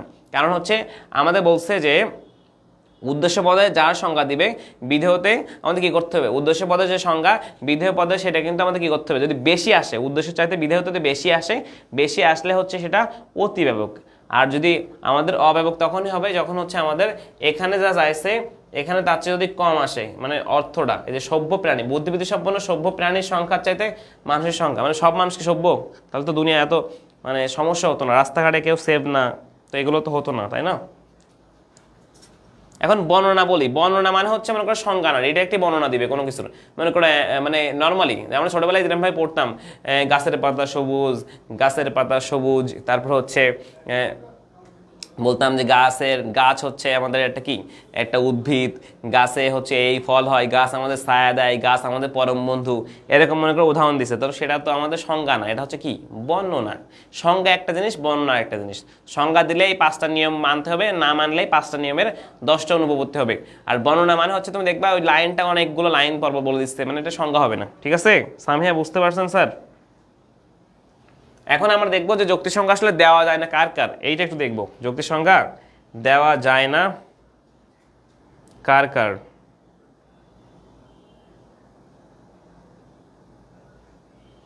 যৌক্তিক সংজ্ঞা দেওয়া যায় না কার কার, একটু খেয়াল করো। যৌক্তিক সংজ্ঞার সীমাবদ্ধতা আছে, যৌক্তিক সংজ্ঞা সবসময় আমরা বলি পূর্ণ যাহত্ব উল্লেখ হতো যৌক্তিক সংজ্ঞার ক্ষেত্রে, তো সেই ক্ষেত্রে আমাদের আসনতম পদ প্লাস এবং এই পদের হচ্ছে অর্থ কি হতে হবে, সহজ সরল হতে হবে, সহজ সরল ভাষা ইউজ করতে হবে এবং বোধগম্য হয়তো না। কিন্তু কিছু পদ আছে তাদের যৌক্তিক সংজ্ঞা প্রকাশ করা যায় না, ঠিক আছে, যায় না, তো তাদের ক্ষেত্রে আমরা বলবো পরমতম জাতি। পরমতম জাতি আমরা জানি, গতদিনই পড়ালাম, গতকালই বৃহত্তম জাতি।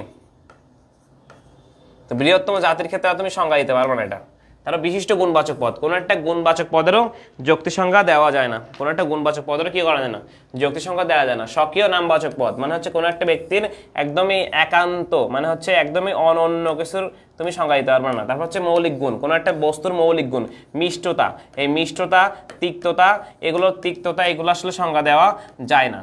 তারপর হচ্ছে অনন্য বিষয়, যে অনন্য বিষয়ের কথা এখানে বলছিলাম। তারপর হচ্ছে পরম প্রাকৃতিক নিয়ম, একদম যেটা হচ্ছে একদমই কোর একটা নিয়ম, সেই নিয়মের আসলে নিয়ম টিয়মের সংজ্ঞা দেওয়া যায় না। পরম প্রাকৃতিক নিয়মের একক বস্তু, ওই যে একক বস্তুর কথা আমি এখানে চলে আসতেছি, কোনো একক বস্তু মানে যে জিনিসটা হচ্ছে একটি আছে এমন জিনিসের আসলে তুমি সংজ্ঞা দিতে পারো। পৃথিবীতে একটি থাকলে তুমি কার সাথে কার কিভাবে সংজ্ঞা দিবা? সুতরাং একটা জিনিসের কখনো সংজ্ঞা দেওয়া যায় না। বুঝতে পারছো? তাহলে এক অধ্যায় ফাইনালি শেষ, এক অধ্যায় শেষ।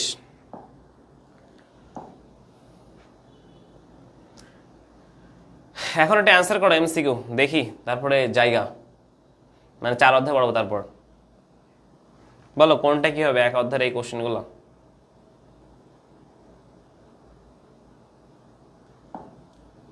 অ্যান্সার করো যারা আসো।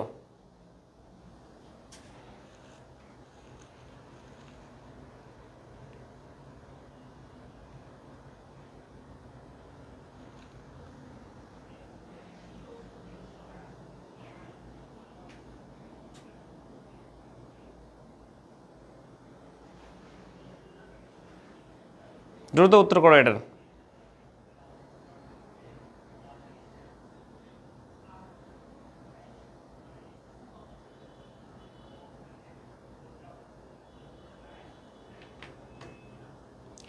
এগুলো উত্তর করো যে কি হবে এটার, এগুলো কি হবে। আমি বেঁধে গেছি লাইভে, মাশাআল্লাহ।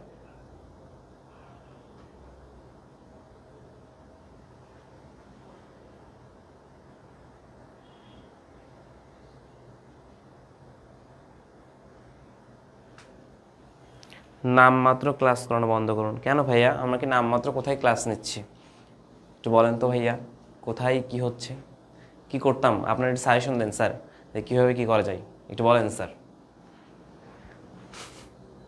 আচ্ছা, যারা ক্লাস করছো সারা বছর না পড়ে মানে কলেজগুলোতে স্যাররা, তো এখানে কারা কারা উপকৃত হয়েছে তারা একটু কমেন্টে রিপ্লাই তোমার দিও তো, যে নামমাত্র যে ক্লাস নিচ্ছি আমরা, যে নামমাত্র ক্লাস নিচ্ছি তার খুবই লাগতেছে মনে হয়, কোথায় নামমাত্র কি নামমাত্র ক্লাস নিচ্ছে বুঝি নাই। কমেন্টার ভাই একটু এক্সপ্লেন করবেন যে নামমাত্র কী তা বলছেন আপনি। ওকে, আমাদের এক বলছে হচ্ছে খ, তারপর হচ্ছে 1-এর খ, 2-এর ক বলছো, 2-এর খ বলছো তোমরা, একটু দেখি। আচ্ছা, তো এখানে হচ্ছে যৌক্তিক সংজ্ঞার পদের কোন দিককে বিশ্লেষণ করা হয়, মানে যৌক্তিক সংজ্ঞা মানে কি আসলে কিসের দেওয়া হয়, মানে সংজ্ঞায় যৌক্তিক সংজ্ঞার কাজ হচ্ছে গুণের ব্যাখ্যা করা, মানে গুণ উল্লেখ করা। তো গুণ এখানে কোনটা, ব্যাখ্যার্থ মানে তো আমাদের সংখ্যা, ব্যাখ্যার্থ মানে কি সংখ্যা, আর এখানে হচ্ছে আমাদের এটাই গুণ উল্লেখ করে। যৌক্তিক সংখ্যা সবসময় জাতার্থের বিশ্লেষণ করে, জাতার্থের বিশ্লেষণ মানে হচ্ছে যৌক্তিক সংজ্ঞার কাজ। সুতরাং যৌক্তিক সংজ্ঞা কিসের বিশ্লেষণ করে, জাতার্থের। যাথার্থের বিশ্লেষণ, হ্যাঁ আমাদের এনান আসছে।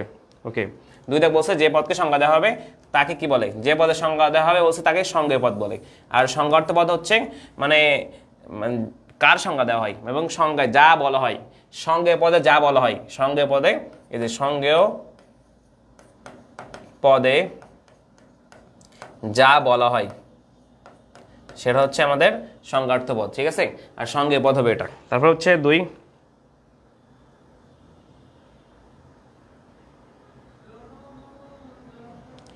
তারপর হচ্ছে আমাদের বলছে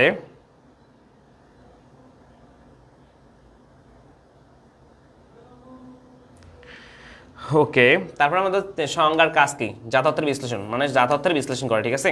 মানুষ হয় বুদ্ধিবৃত্তি সম্পন্ন প্রাণী, সংজ্ঞাটি কোন ধরনের, মানুষ হয় বুদ্ধিবৃত্তি সম্পন্ন প্রাণী, এটা হচ্ছে মানে পারফেক্টলি সংজ্ঞা দিছে। সুতরাং এখানে সবকিছু নিয়ম আছে, যার কারণে আমাদের 4 দাগ হবে গ স্যার।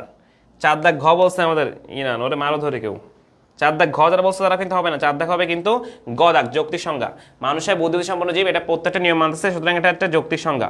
দেন আমাদের বলতেছে হচ্ছে শুধুমাত্র সংজ্ঞা প্রদান করা সম্ভব কার, শুধুমাত্র সংজ্ঞা প্রদান করা সম্ভব আমরা বলছিলাম জাতিবাচক বা শ্রেণীবাচক। দেখো বইতে যা পড়াইছি প্রত্যেকটা এরকম কোশ্চেনে আসবে।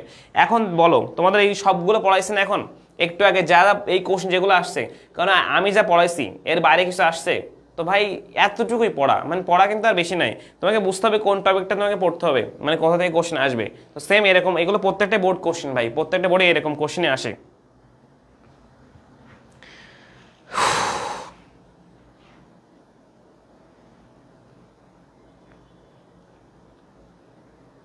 ঠিক আছে তাহলে,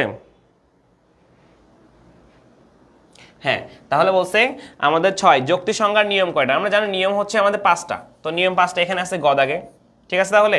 ওকে, নেক্সটে চলে যাই।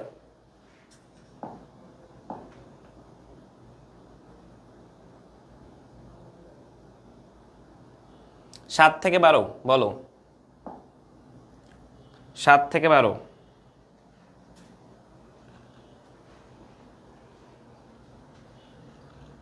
7 থেকে 12 কি হবে একটু সবাই বলো।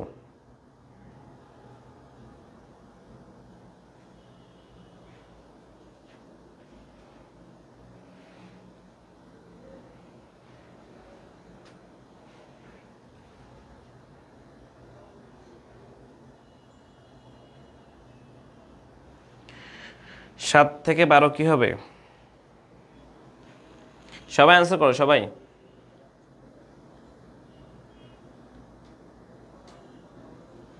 আমাদের এখন 4 অধ্যায় পড়তে হবে, ঠিক আছে, মাগরিবের আগে শেষ করতে হবে, সবাই অ্যান্সার করো।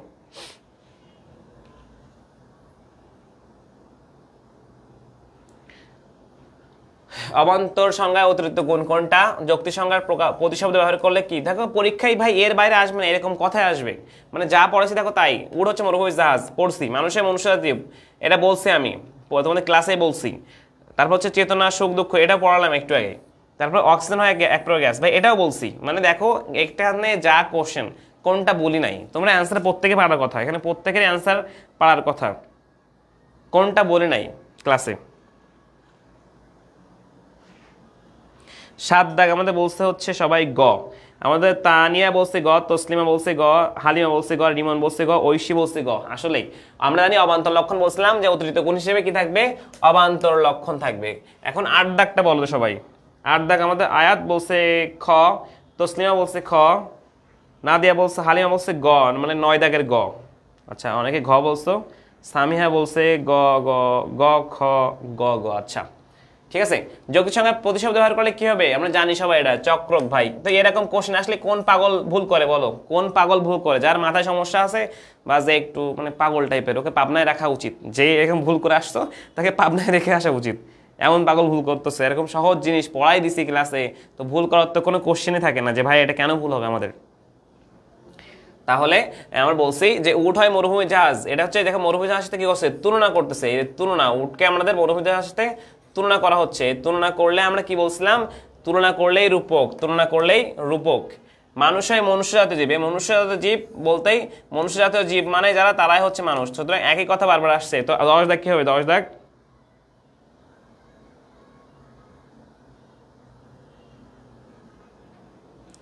আচ্ছা আমরা খারাপ করে ক্লাস নেই।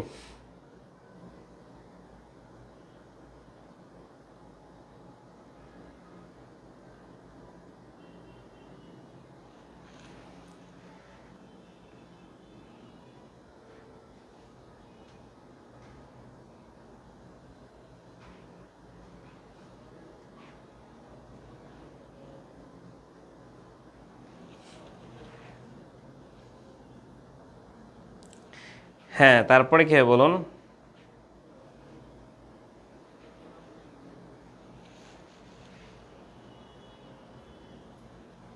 ওয়ালাইকুম আসসালাম।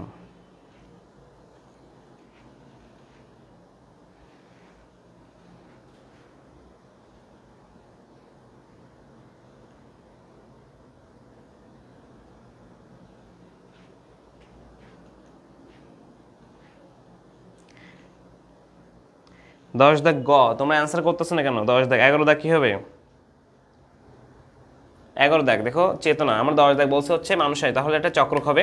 11 দাগ বলছে চেতনা সুখ দুঃখ। চেতনা সুখ দুঃখ আসলে কি? এগুলো গুণবাচক পদ নাকি সমষ্টিবাচক পদ নাকি অসরল পদ বলো?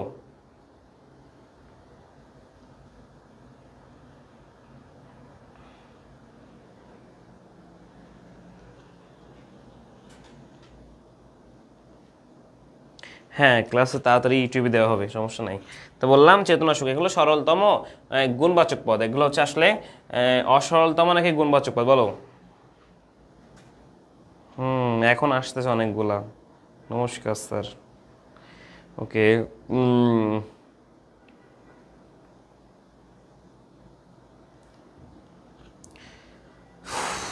ঠিক আছে, অক্সিজেন এক প্রকার গ্যাস। তো অক্সিজেন দেখ গ্যাস কিন্তু আমাদের কি আছে, এই গ্যাস অনেক, বাট জাস্ট অক্সিজেনের কথা বলছে এখানে, এর গুণ কিন্তু কম প্রকাশ পাচ্ছে। আমরা বলছিলাম এখানে যখন মানে এই অক্সিজেনের গুণটা কি হচ্ছে, অক্সিজেনের গুণটা কিন্তু স্পেসিফিক বা নির্দিষ্ট প্রকাশ পাচ্ছে না।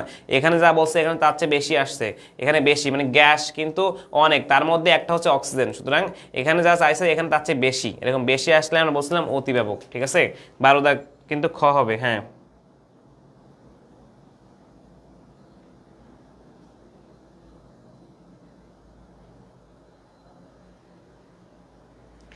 কথা হচ্ছে আমরা যে অধ্যায় স্যার দেখেন, আমি আপনাদের হচ্ছে এক অধ্যায় আর 4 অধ্যায় আজকে পড়াচ্ছি।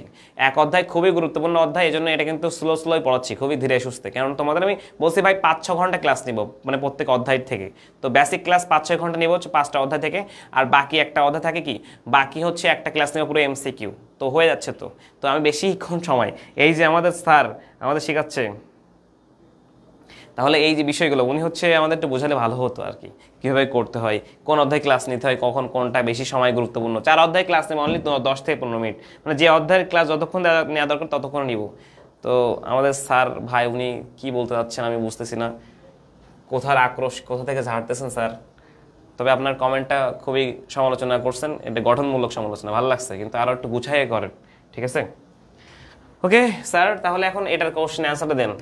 1 নম্বর কোশ্চেন, দৃশ্যকল্প 1 বলছে ফুল হয় পুষ্প, এই দৃশ্যকল্প 1। দৃশ্যকল্প 2 বলছে মানুষ হয় বুদ্ধিবৃত্তি সম্পন্ন জীব, আর 3 বলছে লাকির একটা মরিচ বাগান আছে। এই যে আমাদের এই কথাটা একটু আগে আমাদের এ বলছিল আমাদের সামিহা, ওর কোশ্চেনটা চলে আসছে। দৃশ্যকল্প 1, 2, 3 এটার অ্যান্সারটা দাও। রূপক সংখ্যা এটা আমরা জানি, আমরা বলছিলাম প্রত্যেকটা সংখ্যার অনুপপত্তি, এইগুলো প্রত্যেকটা সংজ্ঞাগুলো পড়বা। 10টা যে আমাদের আছে না অনুপপত্তি, 10টা আছে না, এই যে অনুপপত্তি, এই অনুপপত্তি 10টি হচ্ছে, এই অনুপপত্তি 10টি কি করবা, অনুপপত্তি 10টি আমাদের কি করতে হবে পরীক্ষা বলো তো? এই অনুপপত্তি 10টা যেটা আছে এই 10টা আমাদের পরীক্ষায় প্রত্যেকটা সংজ্ঞা মুখস্থ করবা, প্রত্যেকটা সংজ্ঞা মুখস্থ করতে হবে। তাহলে যে ক খ দাগে আসলে তোমরা আসলে সব পারবা। ঠিক আছে, এখন বলো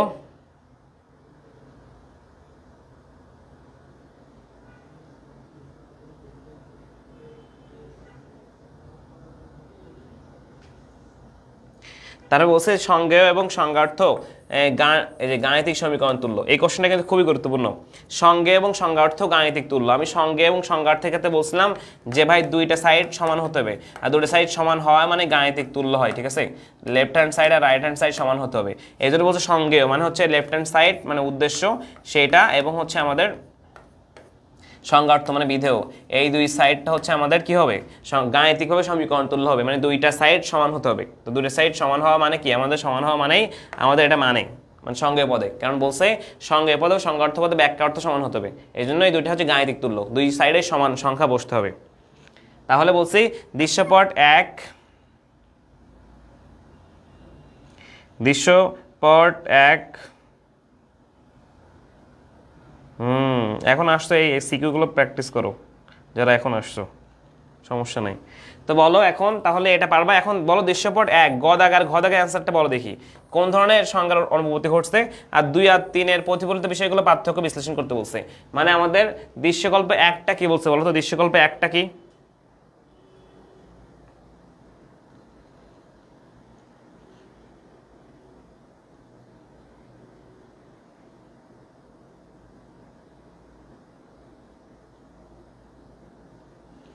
বললাম এখানে কি?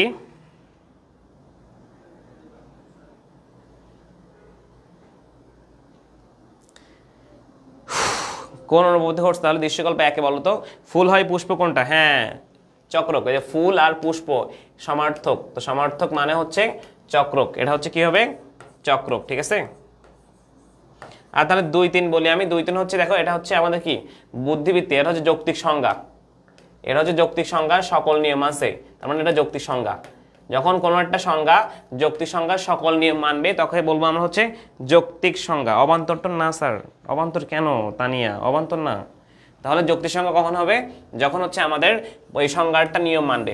তো 5টা নিয়মে এখানে মানছে, যার কারণে এটা হচ্ছে যৌক্তিক সংজ্ঞা। আর বলছি ফুল হয় পুষ্প, এটা কি? ফুল আর পুষ্প দুটাই হচ্ছে সমার্থক, সুতরাং এটা হচ্ছে চক্রক। আর 2 নাম্বার বললাম হচ্ছে যৌক্তিক সংজ্ঞা নিয়ম মানছে। আর 3 নাম্বার হচ্ছে এটা কি? 3 নাম্বারটা বলছে হচ্ছে বর্ণনা, বর্ণনা দিচ্ছে, ঠিক আছে। একটু আগে বলছিলাম না বর্ণনা, দেখো ও কি কাজ করে, ওর কোনটা ভালো লাগে, কি প্রয়োগ করে, কাজ কামের কথা বর্ণনা করছে। সুতরাং আমাদের এই কথাগুলো মনে রাখতে হবে, এই কথাগুলো মনে রাখতে হবে, ঠিক আছে।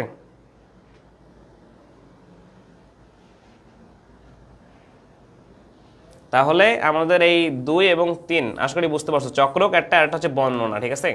সরি, চক্রক না, মানে হচ্ছে এটা হচ্ছে 2 হচ্ছে যৌক্তিক সংজ্ঞা, আর এটা হচ্ছে বর্ণনা, ঠিক আছে। বুঝতে পারছো? বুঝতে পারছো কিনা বলো তো এখন, যে বুঝতে পারছো কিনা কোনটা কি বললাম?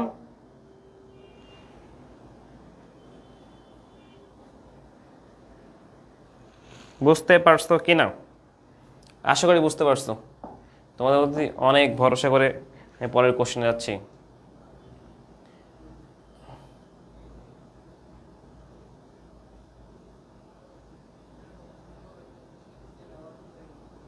খেয়াল করো, 2 নাম্বার আর 3 নাম্বার সিকিউ। 2 নাম্বার 3 নাম্বার কি বলছে? এই দৃশ্যকল্প 1 বলছে ধনী নয় দরিদ্র, আর বলছে 2 হচ্ছে দুগ্ধজাত পণ্য হলো পনির, চাল হয় শর্করা। এই জিনিসটা ভুল করে অনেকে, আমার অফলাইনের স্টুডেন্ট অনেক এই কোশ্চেন দিলে ভুল করছে। আর এখানে আরেকটা কোশ্চেন বলছে 3 দাগ, সিংহ হলো বনের রাজা, যে কথাটা বলছি আমি একটু আগে। বই হলো বর্ণ বাধাইকৃত কাগজের সমাহার, কবি হলো সৌন্দর্য আলোকের প্রচারক। এই কোশ্চেন দুইটা হচ্ছে খুবই গুরুত্বপূর্ণ, এটা এবং হচ্ছে এটা, মানে 2টা কোশ্চেন আসতে পারে পরীক্ষা, এরকম এরকম টাইপের কোশ্চেন আসবে, উদাহরণ এরকম টাইপের আসে, স্যাররা ঘোরাই করলে এরকম টাইপের দিবে। সামিয়া এটা অ্যান্সার করো, 2 নাম্বার আর 3 নাম্বার সিকিউ অ্যান্সার করো দ্রুত, তোমার কাজ। অফলাইনে এই কোশ্চেন তুমি সলভ করছিলা, বলো।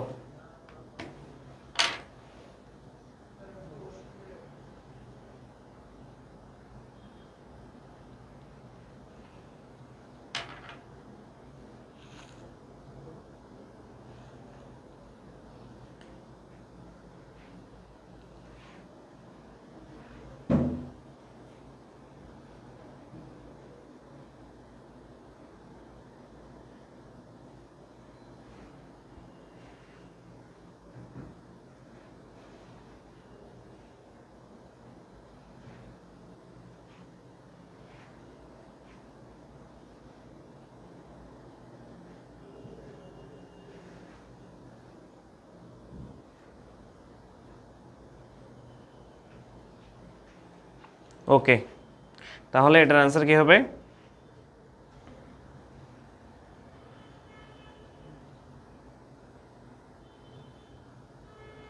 স্যার মিনহাজ স্যার, অ্যান্সার তো আমি ক্লাসে দিয়ে দিচ্ছি আপনাকে, অ্যান্সারকে আমি মানে প্রিন্ট করে বাধা দিতাম? বলেন, আপনার বাসায় বাধা পাঠাই দিই।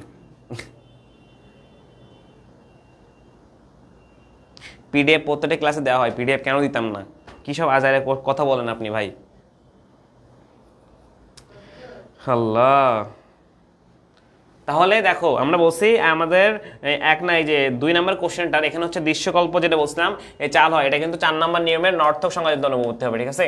নর্থক সংজ্ঞাজনিত অনুপত্তি, কারণ হচ্ছে আমাদের কি এখানে হচ্ছে আমাদের এই যে 9 দিয়ে বলছে দুগ্ধজাত পণ্য হচ্ছে শর্করা, দুগ্ধজাত পণ্য হচ্ছে আমাদের, দেখো দুগ্ধজাত পণ্য হচ্ছে পনির, দুগ্ধজাত পণ্য হচ্ছে পনির, তার মানে এটা হচ্ছে দুগ্ধজাত পণ্য, কিন্তু আরো অনেক আছে, কিন্তু এখানে কম বলছে, তার মানে এটা অব্যপক, ঠিক আছে?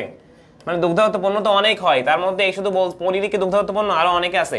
চাল হয় শর্করা, এটা হচ্ছে চাল তো শর্করা, চাল ছাড়া আরো অনেকে শর্করা আছে না, এখানে বেশি বলছে, তো বেশি বলার কারণে এটা হচ্ছে অতি ব্যাপক।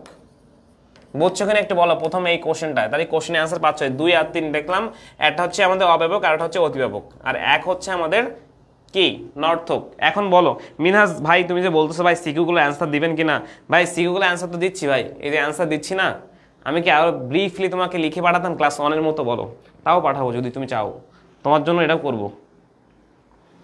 তুমি যেভাবে কথা বলছো ওইটা আমি ওটাও করবো ভাই, ঠিক আছে? খোদা,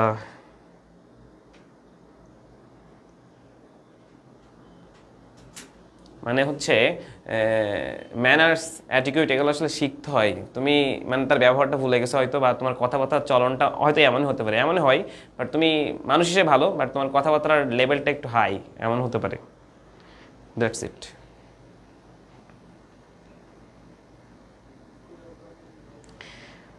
ওকে, তাহলে আমরা 3 নম্বর কোশ্চেন আসি। সিংহ হলো বনের রাজা, এটা কি করছে? এটা বলো, এটা কি করছে? বই হচ্ছে এটা কি? এটা কি বলো? এই গদাগার ঘদাগার অ্যান্সারটা বলো। আর ঈশ্বরের সংজ্ঞা দেওয়া যায় না, কারণ এটা হচ্ছে একক, একক জিনিসের সংজ্ঞা দেওয়া যায় না, বা অনন্য, মানে বলছি একটু আগে। এই 3 নম্বরের অ্যান্সারটা বলো তোমরা। যৌক্তিক সংজ্ঞার সীমা কি? মানে সীমা মানে হচ্ছে যাদের দেওয়া যায় না, যেগুলোর দেওয়া যায় না, ঠিক আছে?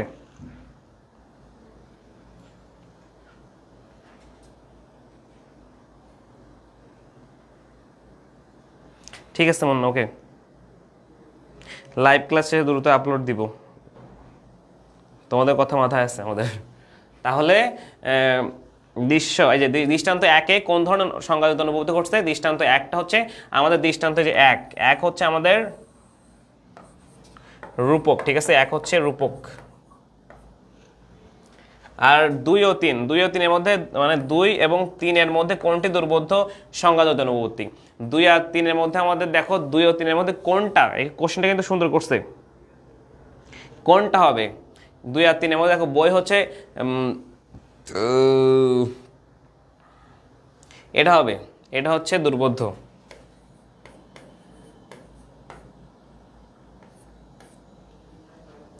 কবি হলো সৌন্দর্য ও আলোকের প্রচারক, এই দুইটা ওয়ার্ড তো আমরা জানি, একদম জাস্ট সবাই জানা ওয়ার্ড, সিম্পল ওয়ার্ড, সুতরাং এটা আমরা বলতে পারি, এটাও রূপক হতে পারে, এটা হচ্ছে দুর্বোধ্য না।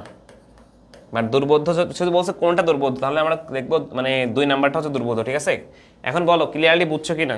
যে অ্যান্সার তো দিয়ে দিচ্ছি, তাও তোমরা বলবা যে ভাইয়া অ্যান্সার দিচ্ছে না, অ্যান্সার পাবো কোথায়? যে অ্যান্সার স্যার এটাই, এইগুলো অ্যান্সার না স্যার, এর বাইরে আরও অ্যান্সার দেওয়া লাগবে, সারা বছর পড়ার পর এর বাইরে অ্যান্সার দেওয়া লাগবে? আচ্ছা, কোনো যুক্তিবিদ্যা, কোনো টিচারটা পড়ায় এইভাবে? মানে এইভাবে সবাই তো এমসিকিউ পড়ায় ক্লাসের ভিউ বাড়ানোর জন্য, ভিউ কামানোর জন্য। ভাই আমি তো সেটাও করি না, আমাদের কোচিং থেকে যদি এরকম করানো হতো তাহলে তো ভালো হতো, আমাদের ভিউ বেড়ে যেত, বাট করতেছে না কেন আমরা? ভাই তোমাদেরই জন্য করতেছি, আর তোমরা যদি বলো এরকম কথাবার্তা, তাহলে কেমনে বলবো? বলো কেমনে পারা যাবে? আমি যদি এমসিকিউ পড়াতাম সবার মতো, তাই ভালো হতো।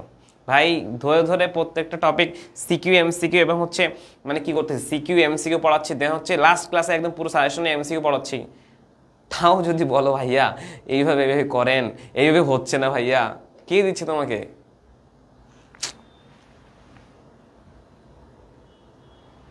জি স্যার, মিনাজ, থ্যাংক ইউ।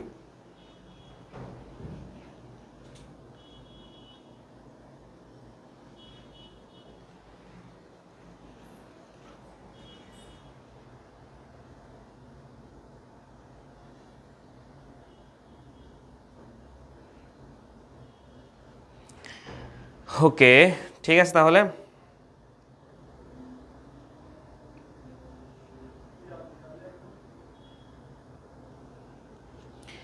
এটা বুঝছো আশা করি। এখন পরেরটা যাই।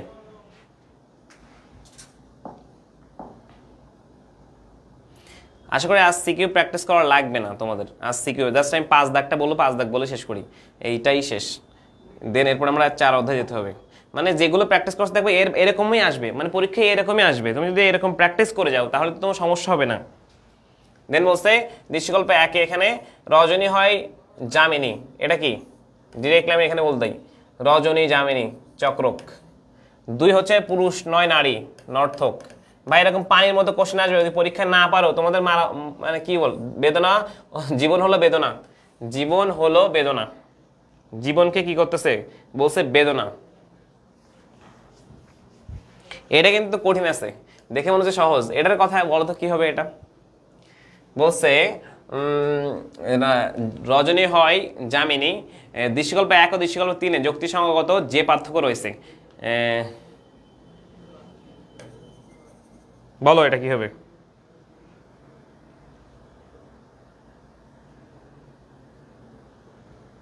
হ্যাঁ, ভেবে বুঝে পড়তে হবে।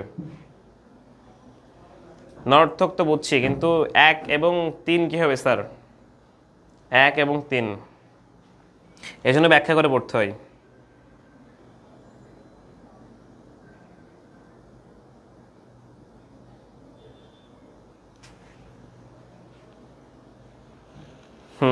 Yes yes, thank you sir. জীবনে দেখো বেদনার সাথে তুলনা করছে, তো দুঃখ সুখ হচ্ছে সুখ নয় বেদনা, এরকম নয়টাই বলে না, কিন্তু এটা কিন্তু রূপকই করছে, ঠিক আছে, এই জিনিসটা কিন্তু বুঝতে হবে। হ্যাঁ, তাহলে আমাদের পুরুষ নয় নারী, আর হচ্ছে জীবন হলো বেদনা, তাহলে এটা কিন্তু রূপক হয়েছে, ঠিক আছে। যেমন জীবন হচ্ছে রঙ্গমাস, পানি হয় জীবন, এরকম জিনিস আর কি, ঠিক আছে। তাহলে এই যে 1 হচ্ছে আমাদের চক্র হয়েছে, 2 হচ্ছে নর্থক, আর 3 হচ্ছে রূপক। তাহলে 1 বলছে কি চক্র ঘটছিল এখানে, আর এখানে 3 বলছে হচ্ছে কি 3 হচ্ছে আমাদের রূপক, ঠিক আছে। আর এখানে 2 বললাম হচ্ছে নর্থক, এই 2 এখানে যাইছে। তাহলে এরকম কোশ্চেন পড়লে কে পারবে না। আর বলছে পরমতম জাতির সংজ্ঞা দেওয়া যায় না কেন, বৃহত্তম জাতির সংজ্ঞা দেওয়া যায় না, আমরা পড়ছিলাম যুক্তি সংজ্ঞার সীমাবদ্ধতা আছে ওখানে। ঠিক আছে। তাহলে হচ্ছে বাহুল্য বললাম, বাহুল্য সংজ্ঞা কাকে বলে, যখন একটা কোনো পদের সংজ্ঞায় অতিরিক্ত গুণ হিসেবে উপলক্ষণ আসে। এখন আমরা 4 অধ্যায় যাব, তো সবাই একটু রেডি হয়ে নাও, 4 অধ্যায় যাই। ফাইনালি 1 অধ্যায় শেষ। আশা করি এমসিকিউ কিছু করছি, এবং লাস্ট ক্লাসে লাস্ট পরীক্ষার আগের দিন রাতে এমসিকিউ করবো, বাট আজকে এমসিকিউ করছি, ওগুলো একটু মনে রাখি, ব্যাখ্যাগুলো ওর মধ্যে আসবে এরকম টাইপের কোশ্চেন। দেন সিকিউ যেগুলো করাইছি ভাই, সিকিউতে এগুলো বোর্ড কোশ্চেন দেখছো, মানে সেম টপিক থেকে আসবে তোমার, এমন জিনিসই এই অনুভূতি, মানে চক্রক রূপক নর্থক এর বাইরে তো আসতেছে না, অতিব্যাপক অব্যাপক, দেখছো। আর অতিব্যাপক অব্যাপক এমসিকিউতে বেশি আসে, ঠিক আছে। আমরা হচ্ছে তারপরে যাই, এই যে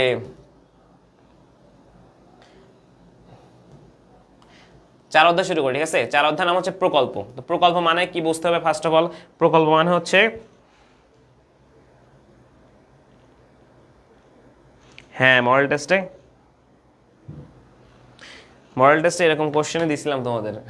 এখন বলো, প্রকল্প মানে হচ্ছে আনুমানিক ধারণা, মানে হচ্ছে কোনো বিষয় সম্পর্কে আনুমানিক ধারণা বা আন্দাজ করা হচ্ছে প্রকল্প। কোনো বিষয় সম্পর্কে আনুমানিক ধারণা বা আন্দাজ করাকে বলতেছে হচ্ছে প্রকল্প। সাপোজ কোনো বিষয় সম্পর্কে আমি ধারণা করতেছি যে অমুক অমুক হতে পারে, বা একটা জিনিস আমি কাজটা সমাধান করব, তো এইটা আমি কোনভাবে করব, তো এইটা যদি আমি যখন তুলনা করতেছি, বা আমি হচ্ছে মানে তুলনা না, আমি হচ্ছে ভাবতেছি মানে এইভাবে করব, মানে সেভাবে করতেছি, মানে এটা সাধারণভাবে খসড়া, সেটা হচ্ছে আমাদের প্রকল্প। এখন প্রকল্পের বৈশিষ্ট্যগুলো দেখো একটু। প্রকল্পটা অনুমান, অর্থাৎ কোনো ঘটনার কারণ অনুসন্ধানের জন্য প্রাথমিকভাবে যে সম্ভাব্য একটা অনুমান করা হয় সেটা হচ্ছে প্রকল্প। প্রকল্প প্রণয়ন করা হয় কোনো বিষয়কে ব্যাখ্যা করার জন্য। আমরা দৈনন্দিন জীবনে সবসময় প্রকল্প করি। মনে করো আমি আগামীকাল মানে কি করব, যে আমি হয় সাইকেলিং করতে যাবো, না হলে ঘুমাবো, না হলে আমার টিউশনে যাবো, ভাইবে রাখলাম, তো যে কোনো একটা করবো তো আমি, তাই না। এটা অনুমান, আর অনুমানের একটা ধারণা গঠন হয়ে গেলে সেটা তখন প্রকল্প হয়ে যাবে। তো আমরা বলছে কোনো আবিষ্কারের ভিত্তি হিসেবে কাজ করে। সাপোজ তোমাদের একটা বলি, যে টমাস আলভা এডিসন বাল্ব আবিষ্কার করছিলেন 9999 বারের চেষ্টায়, মানে ব্যর্থ হওয়ার পরে, কিন্তু উনি কি করছিলেন, উনি কিন্তু পরের বার সফল হয়েছিলেন। কিন্তু এই যতবার উনি ফেল করছেন, মানে মানে তৈরি করতে পারেন নাই, ততবার কিন্তু প্রত্যেকবার আলাদা আলাদা প্রকল্প নিতে হয়েছে। মানে এইভাবে কাজ করলে হচ্ছে নাকি এইভাবে হচ্ছে, বারবার কিন্তু ওনার মানে পদ্ধতি চেঞ্জ করছে। এই পদ্ধতি প্রত্যেকটা কিন্তু একটা একটা কি ভাবছে যে এইভাবে করলে হতে পারে, যে এইভাবে ভেবে রাখছে না, এটাই হচ্ছে প্রকল্প। সাপোজ মনে করেন আমি পদ্মা সেতু বানাবো, আমি পদ্মা সেতুর ইঞ্জিনিয়ার ছিলাম, তো ওখানে হচ্ছে পদ্মা সেতু বানানোর আগে কি করছে, মানে একটা খসড়া ভাবছে, এখানে এখানে এই কটা পিলার হবে, এই কটা স্প্যান বসবে, এই কটা হবে, মানে কত কিলোমিটার হবে, এই যে ভেবে রাখছে না, এটাও একটা প্রকল্প, ঠিক আছে। এক কথায় কোনো কাজ শুরু করার সময় বা শেষ করার আগে, মানে আমরা মানে শেষ করার আগে আমরা যে শুরু করার সময় যে বিষয়গুলো ভেবে রাখি সেটা হচ্ছে প্রকল্প। জাস্ট নর্মালি আন্দাজ করি যে এভাবে হবে। হ্যাঁ Rimon, very good very good, ঠিক আছে ওকে। তাহলে এখন দেখি প্রকল্প আমাদের কি হয়, ব্যাখ্যা করার জন্য আমাদের কি করতে হবে, মানে কারণ অনুসন্ধানের জন্য প্রকল্প যেমন সত্য হতে পারে তেমন মিথ্যা হতে পারে, কারণ প্রকল্প একটা আনুমানিক ধারণা, সুতরাং এটা সত্য যদিও হতে পারে মিথ্যা হতে পারে, কারণ আনুমানিক ধারণা করতেছি। সত্য হবে কিনা আমি জানি না, মিথ্যা হবে কিনা আমাদের কিন্তু ধারণা থাকে না, একদম লাস্টে আমরা ধারণাটা পাই। তারপর হচ্ছে কোনো বিষয় ব্যাখ্যা করার জন্য একাধিক প্রকল্প গৃহীত হতে পারে। ওই জন্য বললাম টমাস আলভা এডিসন বাল্ব আবিষ্কার করার ক্ষেত্রে কত বিষয় উনি ব্যাখ্যা করছেন, এটা হতে পারে, এইভাবে হতে পারে, এইভাবে হতে পারে, কিন্তু এটা লাস্টলি যেটা সমাধান মানে কার্যকারণ নিয়ম মানে সেটাই কিন্তু সমাধানে আসে।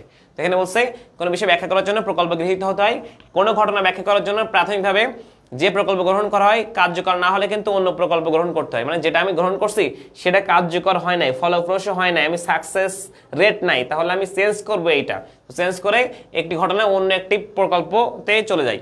দেন বলছে প্রকল্প সত্যতা বাস্তবতার উপর নির্ভর করে, মানে বাস্তবতা রিয়েলিটির সাথে ম্যাচ করতে হবে। তারপরে প্রকল্প অবশ্যই বাস্তব হতে হবে, বাস্তব কারণ ভিত্তিক হতে হবে। যে প্রকল্প গ্রহণ করতে হবে সে সম্পর্কে আমাদের পূর্ব জ্ঞান থাকতে হবে। মনে করে বলো না চাকরির ক্ষেত্রে সবসময় কেন খুঁজে যে হচ্ছে চাকরির ক্ষেত্রে কেন পোস্ট করে, চাকরির ক্ষেত্রে বলে না যে হচ্ছে অভিজ্ঞতা লাগবে, আগের কোনো একটা জায়গায় চাকরি করার অভিজ্ঞতা কেন বলে, কারণ হচ্ছে পূর্ব জ্ঞান আছে, তুমি এই কাজ আগে করছো, সুতরাং তোমার দ্বারাই ভালো কিছু হবে, তুমি হচ্ছে এই কাজে মানে তোমার মানে সাকসেস রেট বেশি থাকবে, ঠিক আছে। সুতরাং এই অভিজ্ঞতাটা এই কারণেই চাই।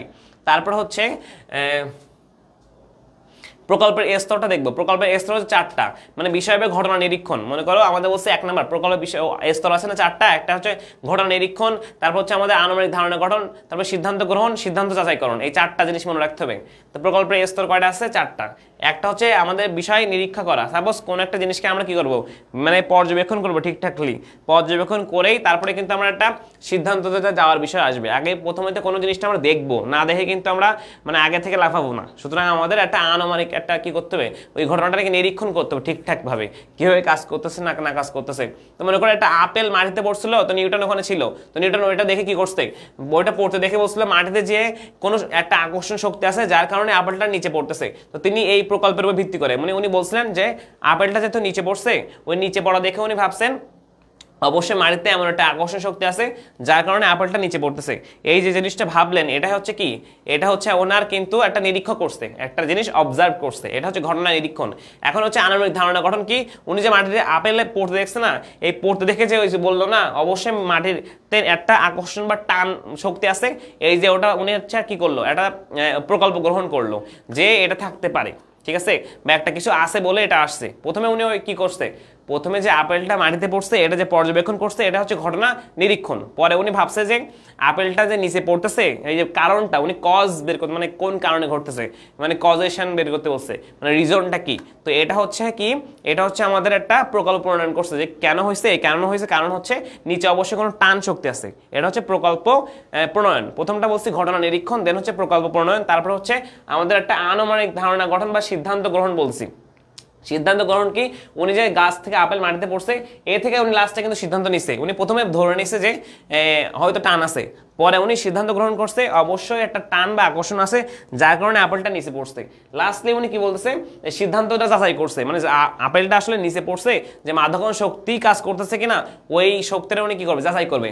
যদি না দেখে এটার জন্য হচ্ছে না, তাহলে উনি আবার অন্য কোনোভাবে প্রকল্প নিবে এবং ওইভাবে আবার হচ্ছে উনি ওটার মানে সিদ্ধান্ত গ্রহণের কাছে সিদ্ধান্ত গ্রহণ করে ওটা যাচাই করবে। যদি আবারও না হয় তাহলে আরও অন্য কোনো পদ্ধতি অবলম্বন করবে।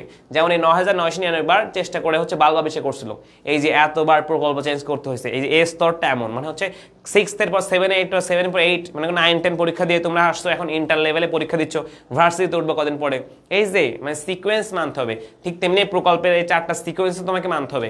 ফার্স্ট হচ্ছে তোমাকে কি করতে হবে বললাম হচ্ছে ঘটনা নিরীক্ষণ করতে হবে, তারপর একটা প্রকল্প প্রণয়ন করতে হবে, দেন হচ্ছে ওই সিদ্ধান্ত নিবা তুমি। অনেকে বইতে সিদ্ধান্ত গ্রহণটা পরে থাকতে পারে, লাস্টে 3 নাম্বার থাকতে হচ্ছে আমাদের হচ্ছে সিদ্ধান্ত যাচাইকরণ, তারপরে সিদ্ধান্ত গ্রহণ দেয়। বাট আমরা বইতে দেখছি সিদ্ধান্ত মানে গ্রহণ করতে হবে আগে, দেন হচ্ছে সিদ্ধান্তটাকে যাচাই করবে। এখন যাচাই করার সময় কি দেখবে যে সিদ্ধান্তটা ভ্রান্ত নাকি সঠিক হচ্ছে, যদি সঠিক না হয় কিন্তু আবার প্রথম থেকে শুরু করবে। তো বলছে নিউটন যেটা প্রকল্প সিদ্ধান্ত গ্রহণ করছিলেন যে মাটিতে কোনো আকর্ষণ আছে যার কারণে আপেলটি মাটিতে পড়ছে। পরবর্তীতে বিভিন্ন পরীক্ষা নিরীক্ষার মাধ্যমে তিনি সিদ্ধান্তের সত্যতা প্রমাণ করেন যে এখানে সূত্র, কোন সূত্র প্রতিষ্ঠা করছিলেন, মাধ্যাকর্ষণ সূত্র। এই মাধ্যাকর্ষণ সূত্র প্রতিষ্ঠা করে উনি দেখছিলেন এটার কারণ মানে একদমই সিদ্ধান্ত গ্রহণের ক্ষেত্রে যে আপেলটা আসলে মাধ্যাকর্ষণ শক্তির কারণে নিচে পড়তেছে। ঠিক আছে, অনেক কথা বলে ফেলছে এখানে। এখন দেখি প্রকল্পের শ্রেণীবিভাগ। প্রকল্প বললাম 3 প্রকার। এটা হচ্ছে এটা কি করছিল দেখো, এটা হচ্ছে রিড করছিল, ঠিক আছে। 3 প্রকার প্রকল্পের পরীক্ষা যদি আসে তাহলে বললো ভাই রিডই করছে 3 প্রকার প্রকল্পের, মানে হচ্ছে উনি ভাগ করছে আর কি। তো এখন বলছে প্রকল্প কয় প্রকার, প্রকল্প হচ্ছে 3 প্রকার। কি কি? আমাদের হচ্ছে কর্তা সংক্রান্ত, নিয়ম সংক্রান্ত আর হচ্ছে বিন্যাস সংক্রান্ত। এখন বলি এই 3টা জিনিস খুব সহজে মনে রাখা যায়, 3টা জিনিস কিন্তু অনেক সহজ, কর্তা সংক্রান্ত, নিয়ম সংক্রান্ত আর বিন্যাস সংক্রান্ত। এই কর্তা মানে হচ্ছে মনে করো আমার বাসায় চুরি হয়েছে, চুরি কে করছে, এখানে যদি কোশ্চেন আসে হু কে করছে তাহলে সে হচ্ছে কে দিয়ে কোশ্চেন আসে তাহলে সেটা হচ্ছে কর্তা, ঠিক আছে। আর নিয়ম মানে হচ্ছে হোয়েন, নিয়ম মানে হচ্ছে হোয়েন না, নিয়ম মানে হচ্ছে হোয়াই, কেন কেন কেন করছে, মানে ওটা ঘটনার প্রেক্ষাপট, ঠিক আছে, ঘটনার প্রেক্ষাপট, ঘটনার কারণটাই বেটার লিখি, ঘটনার কারণ, তাহলে বুঝবা মানে এটা রিজনটা কি, রিজনটা বের করে মানে কারণটা বের করার চেষ্টা করবে। এই কারণটা হচ্ছে নিয়ম, মানে হচ্ছে যে নিয়মের কারণে ঘটছে বা যে পদ্ধতিতে ঘটছে, যে নিয়ম বা যে পদ্ধতির কারণে ঘটছে সেটা হচ্ছে নিয়ম সংক্রান্ত। আর বললাম কর্তা মানে হচ্ছে কে করছে, চুরি মনে করো একটা বাসায় চুরি হয়েছে, চুরিটা কে করছে, কর্তা সংক্রান্ত। বলতেছে চুরিটা কিভাবে করছে, চুরিটা হচ্ছে মানে যদি বলি চুরিটা কেন করছে, কোন মানে চুরিটা আসলে ঘটনার কেন ঘটছে বা চুরিটা কেন করার পিছনে কারণটা কি ছিল। আর যখন বলবো বিন্যাস সংক্রান্ত মানে হচ্ছে কোন পরিস্থিতিতে করছে, কোন কোন পরিস্থিতিতে পরিস্থিতিতে করছে বা ওই সিচুয়েশনটা কি ছিল, ওই সময় সিচুয়েশনটা কেমন ছিল, এটা যদি আমরা মানে বের করতে পারি তাহলে সেটা হচ্ছে আমাদের বিন্যাস সংক্রান্ত। তাহলে কর্তা মানে হচ্ছে কার জন্য করছে, আর হচ্ছে নিয়ম মানে হচ্ছে ঘটনার ও যে কেন করছে, আর হচ্ছে বিন্যাস হচ্ছে কোন পরিস্থিতিতে। চোর মনে করে চুরি করছে, তো ওই সময় বাহাই কেউ ছিল কি না ছিল, বা তালাটানা মারা ছিল কি না ছিল, মানে কেমন পরিস্থিতি কোন সময়ে করছে, মানে কোন সময়, মানে এটা হোয়েন এর কথাটা মনে করবা বা হাউ, ঠিক আছে। বুঝতে পারছো? তোমরা কি বেঁচে আছো? ক্লাসে মানুষজন ভাইয়া আপনার সুবিধা অনুযায়ী একটা রুটিন পোস্ট করেন।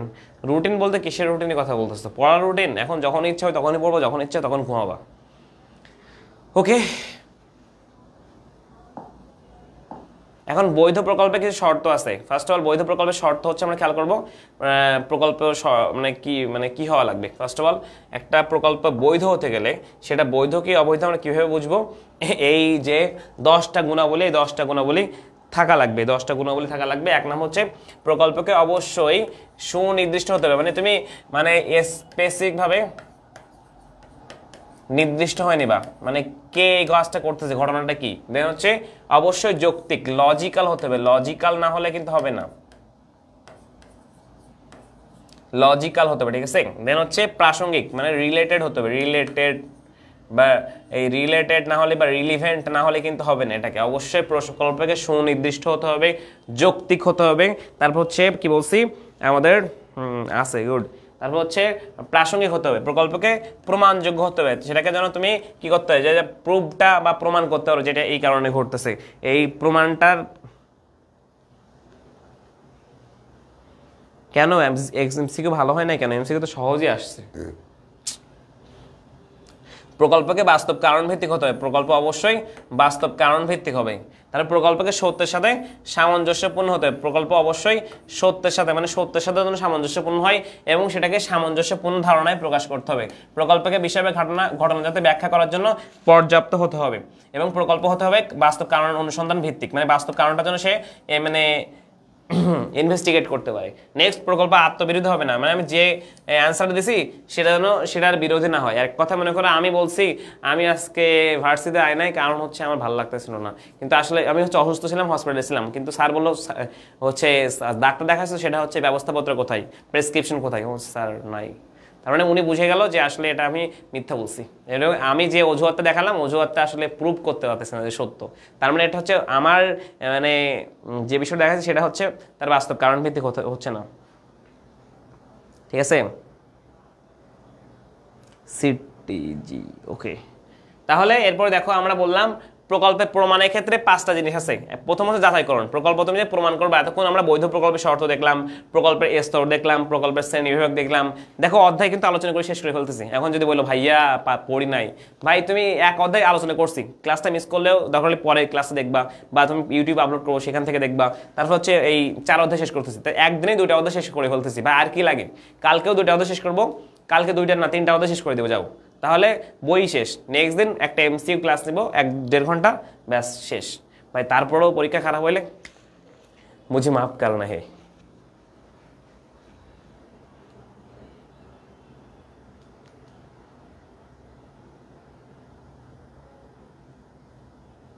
সহজ ছিল না ঠিক আছে, বাট হচ্ছে কমপক্ষে 25+ তো সবাই পাচ্ছে, বা চট্টগ্রাম বোর্ড ভাই একটু কঠিনই করতেছে সব কোশ্চেন,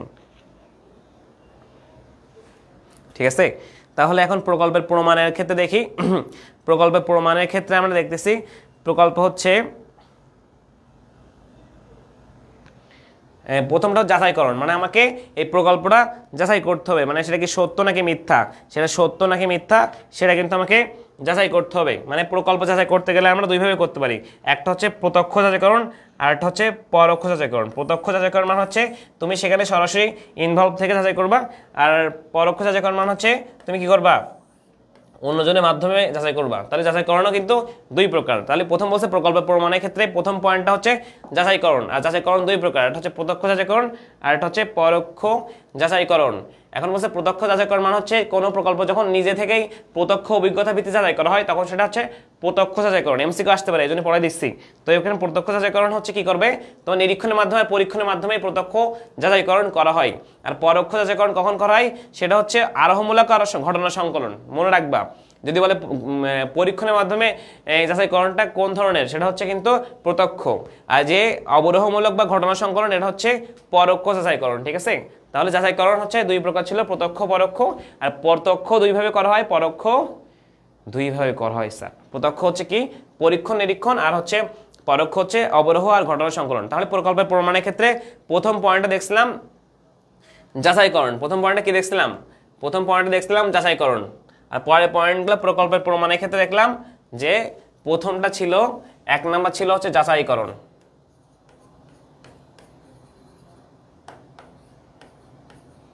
যাচাইকরণ, ঠিক আছে। 1 নাম্বার হচ্ছে যাচাইকরণ। তারপরে হচ্ছে বলছি প্রকল্পকে অবশ্যই ব্যাখ্যাযোগ্য হতে হবে, মানে প্রকল্পকে তো অবশ্যই তুমি ব্যাখ্যা করতে হবে, এমন প্রকল্প প্রমাণের ক্ষেত্রে প্রকল্পকে ব্যাখ্যাযোগ্য হতে হবে। 2 থেকে অনন্য বা মৌলিক হতে হবে, অন্যদের থেকে আলাদা হতে হবে, সবার থেকে আলাদা, মানে তার জন্য আগে থেকে কোনো প্রমাণ করা না থাকে, প্রমাণ করা না থাকে, তাহলে তুমি সেটাকে প্রমাণ করতে পারবা। আগে যদি কেউ করে রাখে তাহলে তো তোমার করার দরকার নাই। এই জন্য হচ্ছে প্রকল্পকে অবশ্যই অনন্য হতে হবে। প্রকল্প হচ্ছে আরোহ সমানে থাকা লাগবে, আরোহ সমান মানে কম থেকে বেশিতে যাওয়ার এই টেন্ডেন্সি বা এই বিষয়গুলো সেখানে থাকবে। ভবিষ্যৎবাণী ক্ষমতা, তুমি একটা জিনিস প্রমাণ করলা সেটা যেন পরেও কাজে লাগে, মানুষের পরেও কাজে লাগে, এই ধরনের একটা কিছু করে দিতে হবে তোমার। সুতরাং ভবিষ্যৎবাণী যেন তার দ্বারাও করতে পারে, এইটাও তোমার তার মধ্যেই থাকা লাগবে, ঠিক আছে, তার মধ্যে থাকা লাগবে। এখন প্রকল্প সম্পর্কিত কয়েকটা ধারণা দেখি। প্রকল্প সম্পর্কিত কয়েকটা ধারণা, একটা হচ্ছে পরীক্ষণমূলক সমর্থন। পরীক্ষণমূলক সমর্থন মনে করো আমি একটা জিনিস করলাম, সেটাকে কেউ মানে মানে আমি একটা কাজ করছি, তবে আমি তোমাদের বলছি, একজনকে বলছি যে ওই বিষয়ে এক্সপার্ট, ভাই এটা দেখিয়ে দিন তো ঠিক হয়েছে কিনা। তো তিনি হচ্ছে এই এক্সপেরিমেন্ট করে বললো যে ঠিক আছে, তাহলে উনি ওই সমর্থনটা কিন্তু পরীক্ষণমূলক সমর্থন, ঠিক আছে, যাচাই বাছাই করেই উনি সমর্থনটা করছে। দেন বলছি বাস্তব কারণ ভিত্তিক, অবশ্যই প্রকল্প কি হতে হবে, বাস্তব কারণ ভিত্তিক। বাস্তব কারণ ভিত্তিক আমি তোমরা অনেকবার দেখছি। ক্লাস শুরু হয়েছে, ক্লাস শুরু হয়েছে কয়টায়, 5টায়।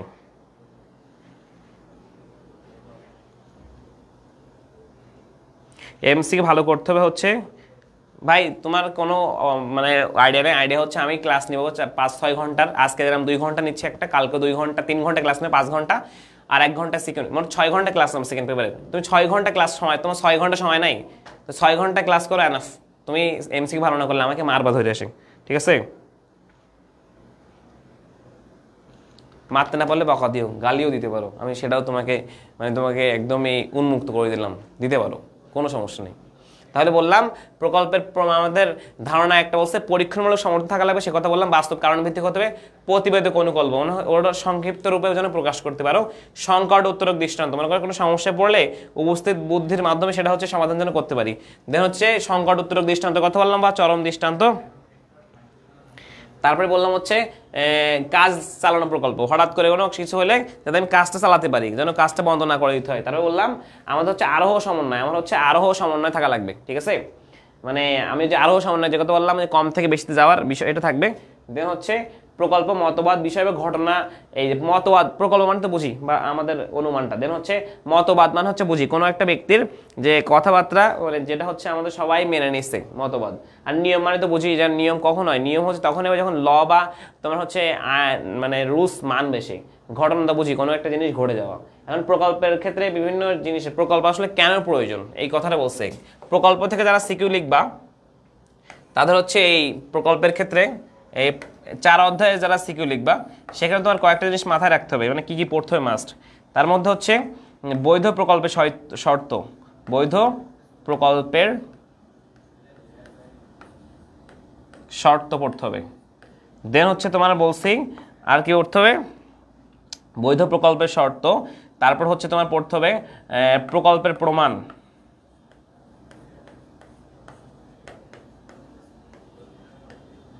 তারপরে তুমি পড়বা এই যে প্রকল্পের প্রয়োজনীয়তা, ঠিক আছে, প্রকল্প কেন প্রয়োজন, এই কয়েকটা টপিক তোমাকে পড়তে হবে।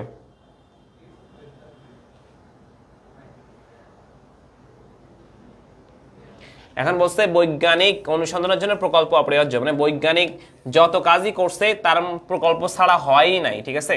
দৈনন্দিন জীবনের জন্য প্রকল্প প্রয়োজন, দৈনন্দিন যত কাজই করি আমরা সব কিছুর ক্ষেত্রে আমাদের প্রকল্প লাগে। আমরা মানে ভেবে চিন্তে একটা আন্দাজ করি, কিন্তু আন্দাজ করে কাজটা করি, তারপরে কিন্তু কাজটা শেষ করি। তো আমাদের দৈনন্দিন জীবনে কিন্তু প্রকল্প অবশ্যই লাগে। তো প্রকল্পের প্রয়োজনের ক্ষেত্রে এই 10টা পয়েন্ট তুলে ধরলেই সিকিউতে 3-এ 3, 4-এ 3 পাবা আশা করি।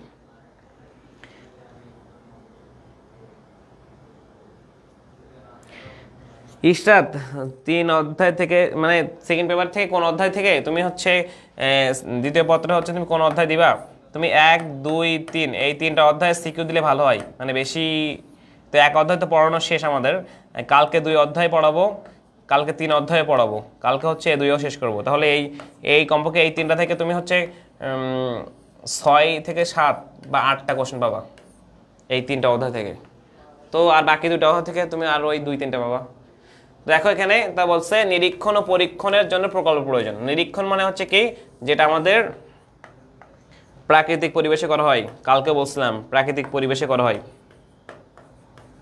আর বলছে এই পরীক্ষণ হচ্ছে কৃত্রিম পরিবেশে, ঠিক আছে, পরীক্ষণ হচ্ছে কৃত্রিম পরিবেশে করা হয়। সুতরাং এই পরীক্ষণ নিরীক্ষণের জন্য প্রকল্প দরকার হয়, দৈনন্দিন জীবনের জন্য প্রকল্প লাগে, দৈনন্দিন জীবনের জন্য প্রকল্প দরকার হয়, বৈজ্ঞানিক অনুসন্ধানের জন্য প্রকল্প প্রয়োজন, ইতিহাস রচনার ক্ষেত্রে প্রকল্প প্রয়োজন। ইতিহাস রচনার ক্ষেত্রে অতীতের বিষয়ে আন্দাজ করে বা ভবিষ্যতে কি হতে পারে আন্দাজ, অতীতের বিষয় তো ইতিহাস আর কি, তাই না। তারপর হচ্ছে আরোহ অনুমানের জন্য প্রকল্প লাগে, যে আরোহর কথা, অবরোহের ক্ষেত্রে প্রকল্প লাগে, কম থেকে বেশিতে বেশিতেই কম, দুটোর ক্ষেত্রে প্রকল্প দরকার হয়। ঘটনা ব্যাখ্যার জন্য প্রকল্পের প্রয়োজন, ঘটনাকে তুমি ব্যাখ্যা করতে গেলে প্রকল্প লাগে। একটু আগে দেখছিলাম সুসংগবদ্ধ মানে হচ্ছে একদম এলোমেলো হবে না, একদম গোছানো, একদম হচ্ছে গোছানো, সুসংগবদ্ধ ও সুশৃঙ্খল। সুশৃঙ্খল মানে হচ্ছে কোনো এলোমেলো থাকবে না, সুসংগবদ্ধ আর সুশৃঙ্খল একই জিনিস, মানে সারি সারিভাবে ঠিকঠাকভাবে সাজানো থাকবে। এই এদের ক্ষেত্রেও প্রকল্পের প্রয়োজন আছে। বিভিন্ন আকস্মিক ঘটনার কারণ, বিভিন্ন আকস্মিক যে ঘটনাগুলো ঘটে তার জন্য প্রকল্পের প্রয়োজন। চিকিৎসার যে ক্ষেত্রেও প্রকল্প প্রয়োজন, চিকিৎসার ক্ষেত্রেও, ঠিক আছে। সব ক্ষেত্রে তাহলে দৈনন্দিন অনেক কিছু ক্ষেত্রে আমরা দেখতেছি প্রকল্প আসলে আমাদের লাগতেছে। সুতরাং হ্যাঁ, তোমাদের এমন এমন কোশ্চেন এমসিকিউর জন্য এগুলো ইম্পর্টেন্ট, এই 3টা এমসিকিউর জন্য প্রত্যেকটা অধ্যায় ইম্পর্টেন্ট। কারণ এমসিকিউর জন্য তোমার এমসিকিউ এই 2টা অধ্যায় থেকে বেশি আসবে, 1 এবং 2 বেশি আসবে এমসিকিউ। তবে হচ্ছে তোমার এমসিকিউর জন্য ভাই প্রত্যেকটা অধ্যায় পড়তে হয়। দেখো না আজকে ফার্স্ট ইয়ার পরীক্ষা দিয়ে কি শিখছো তোমরা, যে পরীক্ষাগুলো দেখছো শিখতেছো কি, সেটা হচ্ছে প্রত্যেকটা অধ্যায় থেকে এমসিকিউ আসে। বাট সিকিউ হচ্ছে একটা গুরুত্বপূর্ণ কিছু অধ্যায়টা বা টপিক থেকে, তার বাইরে আসে না, ঠিক আছে।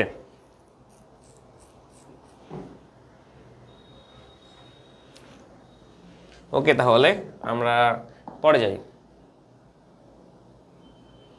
এখন বলো এই কোশ্চেন অ্যান্সার দাও, যারা আসো ঝটপট অ্যান্সার দাও, শেষ করবো ক্লাস।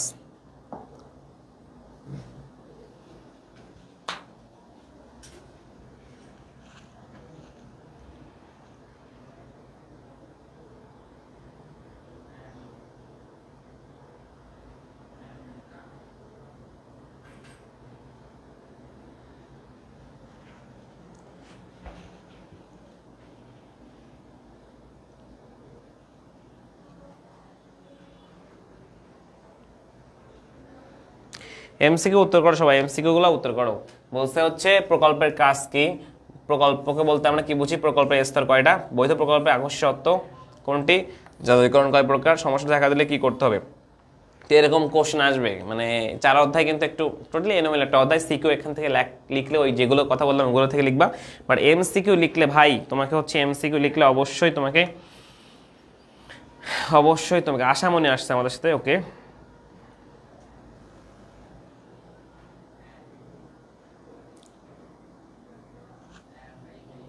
প্রকল্পের কাজ কি তাহলে, প্রকল্পের কাজ, প্রকল্প বলতে আমরা কি বুঝি, প্রকল্প বলতে একটা আনুমানিক ধারণা গঠন, এটা কথা অ্যান্সার করছো তোমরা, আনুমানিক ধারণা গঠন। তো প্রকল্পের কাজটা কি, কার্যকরণ সম্পর্কে নয়, প্রাসঙ্গিকতা খুঁজে বের করা, ঘটনার সাথে সঙ্গতি স্থাপন করা, স্ববিরোধী পরিহার করা। আচ্ছা সব কাজই করে, বাট মূল কাজটা হচ্ছে কার্যকরণ সম্পর্ক নির্ণয়ের ক্ষেত্রে কাজ করে।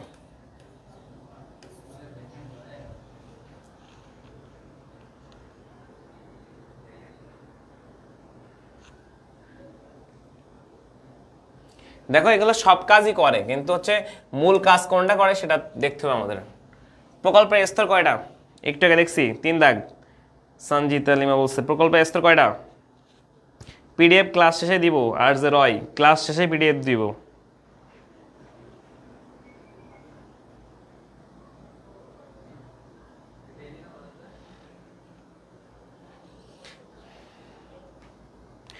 ওকে 2 এর ঘ।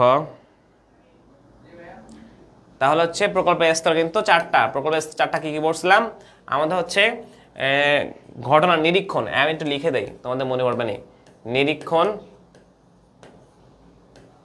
আনুমানিক ধারণা গঠন, আনুমানিক লিখলাম, ধারণা গঠন, আচ্ছা সবই লিখে দিছি। তারপর 3 কি, সিদ্ধান্ত গ্রহণ, তারপর হচ্ছে যাচাইকরণ, কি যাচাইকরণ, সিদ্ধান্ত, ঠিক আছে। হ্যাঁ বৈধ প্রকল্পের আবশ্যিক শর্ত কি, বাস্তব কারণ, বাস্তব কারণ ভিত্তিক হবে। বলছিলাম বৈধ প্রকল্পের শর্ত ছিল বাস্তব কারণ ভিত্তিক হতে হবে। যাচাইকরণ কয় প্রকার, 2 প্রকার, একটা হচ্ছে প্রত্যক্ষ আর একটা হচ্ছে পরোক্ষ, 2 প্রকার। সমস্যা দেখা না দিলে কি হতে পারে না, সমস্যা দেখা না দিলে প্রকল্পই হতে পারে না, বৈজ্ঞানিক ব্যাখ্যা হতে পারে না, বৈজ্ঞানিক গবেষণা হতে পারে না, ব্যাখ্যা হতে পারে না। 6 দাগ কোশ্চেনটা একটু বলো তো কি হবে।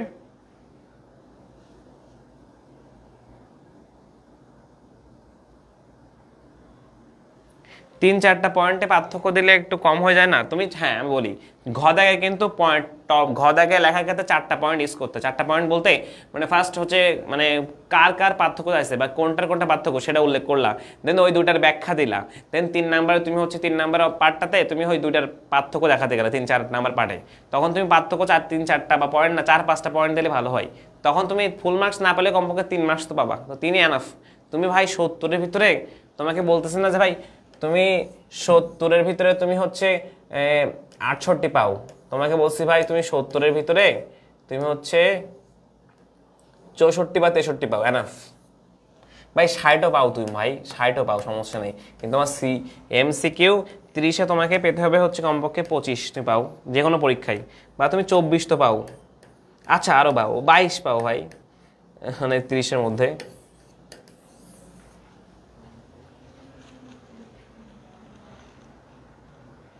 ছয় দেখো হচ্ছে প্রকল্প আসলে, কিন্তু এই প্রত্যেকটা অ্যান্সার হতে পারে এটার, ঠিক আছে।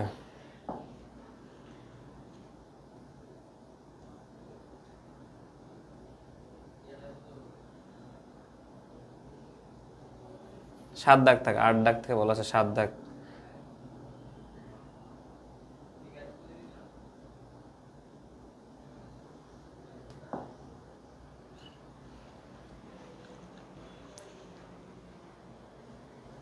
তাহলে ঠিক আছে ঈশ্বর, তাহলে ঠিক আছে।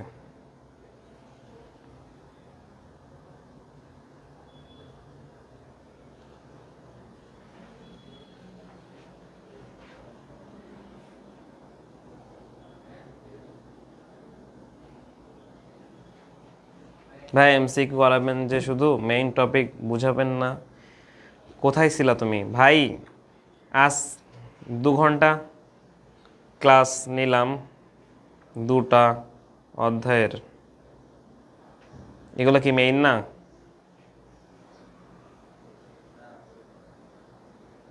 সব মেইন জিনিসই পড়ালাম। বলেছি কি, বলেছি শেষ ক্লাস যেটা নিব, ক্লাস তো নিব কমপক্ষে 5টা, আজকে একটা নিচ্ছি, একটা মানে একসাথে 2 ঘন্টা ক্লাস নিচ্ছি, কালকেও এরকম 2বার ক্লাস নিব, তাহলে 3 ঘন্টার মতো, তাহলে 2 বা 3 ঘন্টার মতো। নেক্সট দিন ক্লাস নেব একটা এমসিকিউ, এটা বলছি।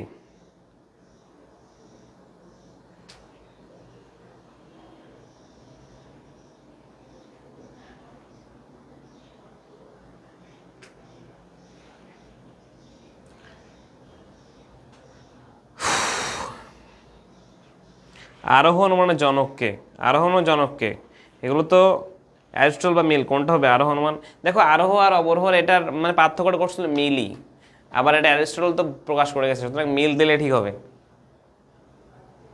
সাইড হয়েছে সাইড। কালকে ক্লাস নিব কখন? কালকে ক্লাস জানাই দিব পেজে, একটু পেজে চোখ রাখিও জানাই দিব। আশা করি কালকে ক্লাস নিব দুপুরের টাইমে, একটা ক্লাস নিব দুপুরের টাইমের দিকে, বা সন্ধ্যায় ক্লাস নিব একটা, এমন জানাই দিব। সিকিউ তো প্র্যাকটিস করালাম, সিকিউ প্র্যাকটিস করলাম না, সিকিউ প্র্যাকটিস করাইছি স্যার, করানো শেষ, প্রথম অধ্যায় করাইছি।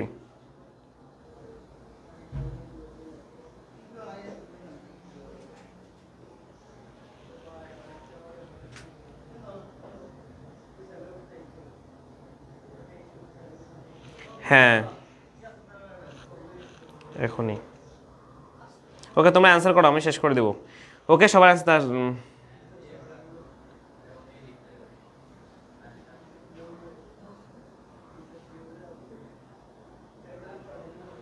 ওকে তাহলে এখানে দেখি অ্যান্সার তোমরা কি দিছো। 8 দাগ বলছো হচ্ছে কাজ চালানো প্রকল্প হচ্ছে কি? সাময়িক প্রকল্প। কাজ চালানো প্রকল্পের অন্য নাম হচ্ছে কি? সাময়িক প্রকল্প। একই জিনিস, 8 আর 9 একই জিনিস।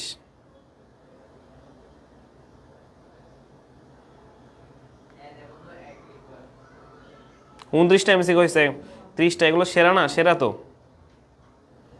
ওকে সংকট উত্তরক দৃষ্টান্ত যা পাওয়া যায় কীভাবে? সংকট উত্তরক দৃষ্টান্ত পাওয়া যায় ধারণা গঠনে। 10 দাগ কী হয় বলো তো? ধারণা গঠনে। তারপর হচ্ছে 10 দাগ খ বলছো তোমরা, 10 দাগ আর কেউ অ্যান্সার দিচ্ছে? 10 দাগ অ্যান্সার কারোরই নাই। ওকে 10 দাগ হচ্ছে বলছো পরীক্ষণের মাধ্যমে। সংকট উত্তর দৃষ্টান্ত, সংকট উত্তরক দৃষ্টান্ত প্রকৃতির নিয়ম নাকি কার্য কারণে?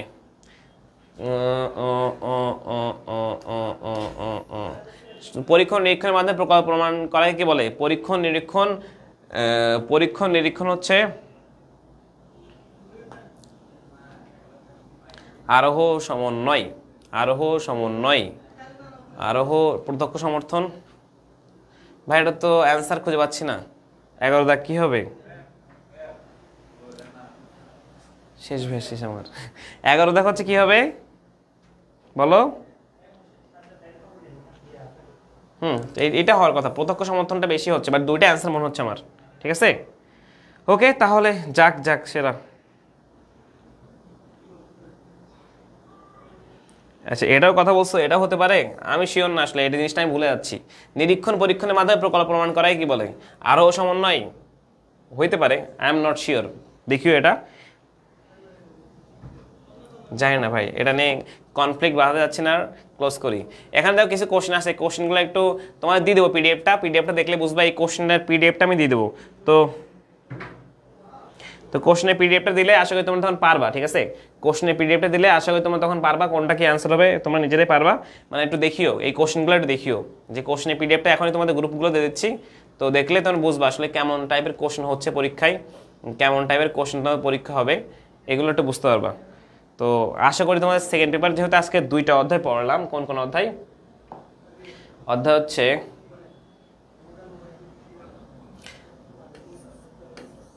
দ্বিতীয় পত্র হচ্ছে কোন কোন অধ্যায় পড়ালাম? দ্বিতীয় পত্র হচ্ছে আমাদের অধ্যায় 1 এবং হচ্ছে অধ্যায় 4 শেষ। আমরা আগামীকাল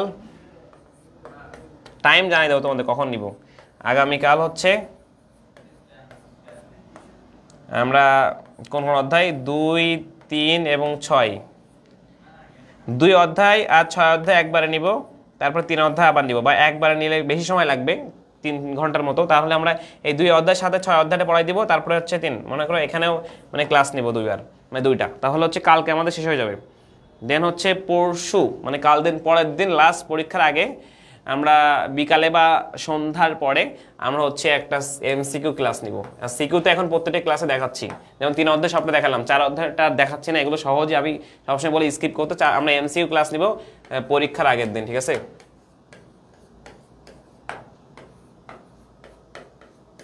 পরীক্ষার আগের দিন মানে হচ্ছে আজকে হচ্ছে 9 তারিখ, কাল 10 তারিখ, আজকে 10, কালকে 11, 12 তারিখে নিব।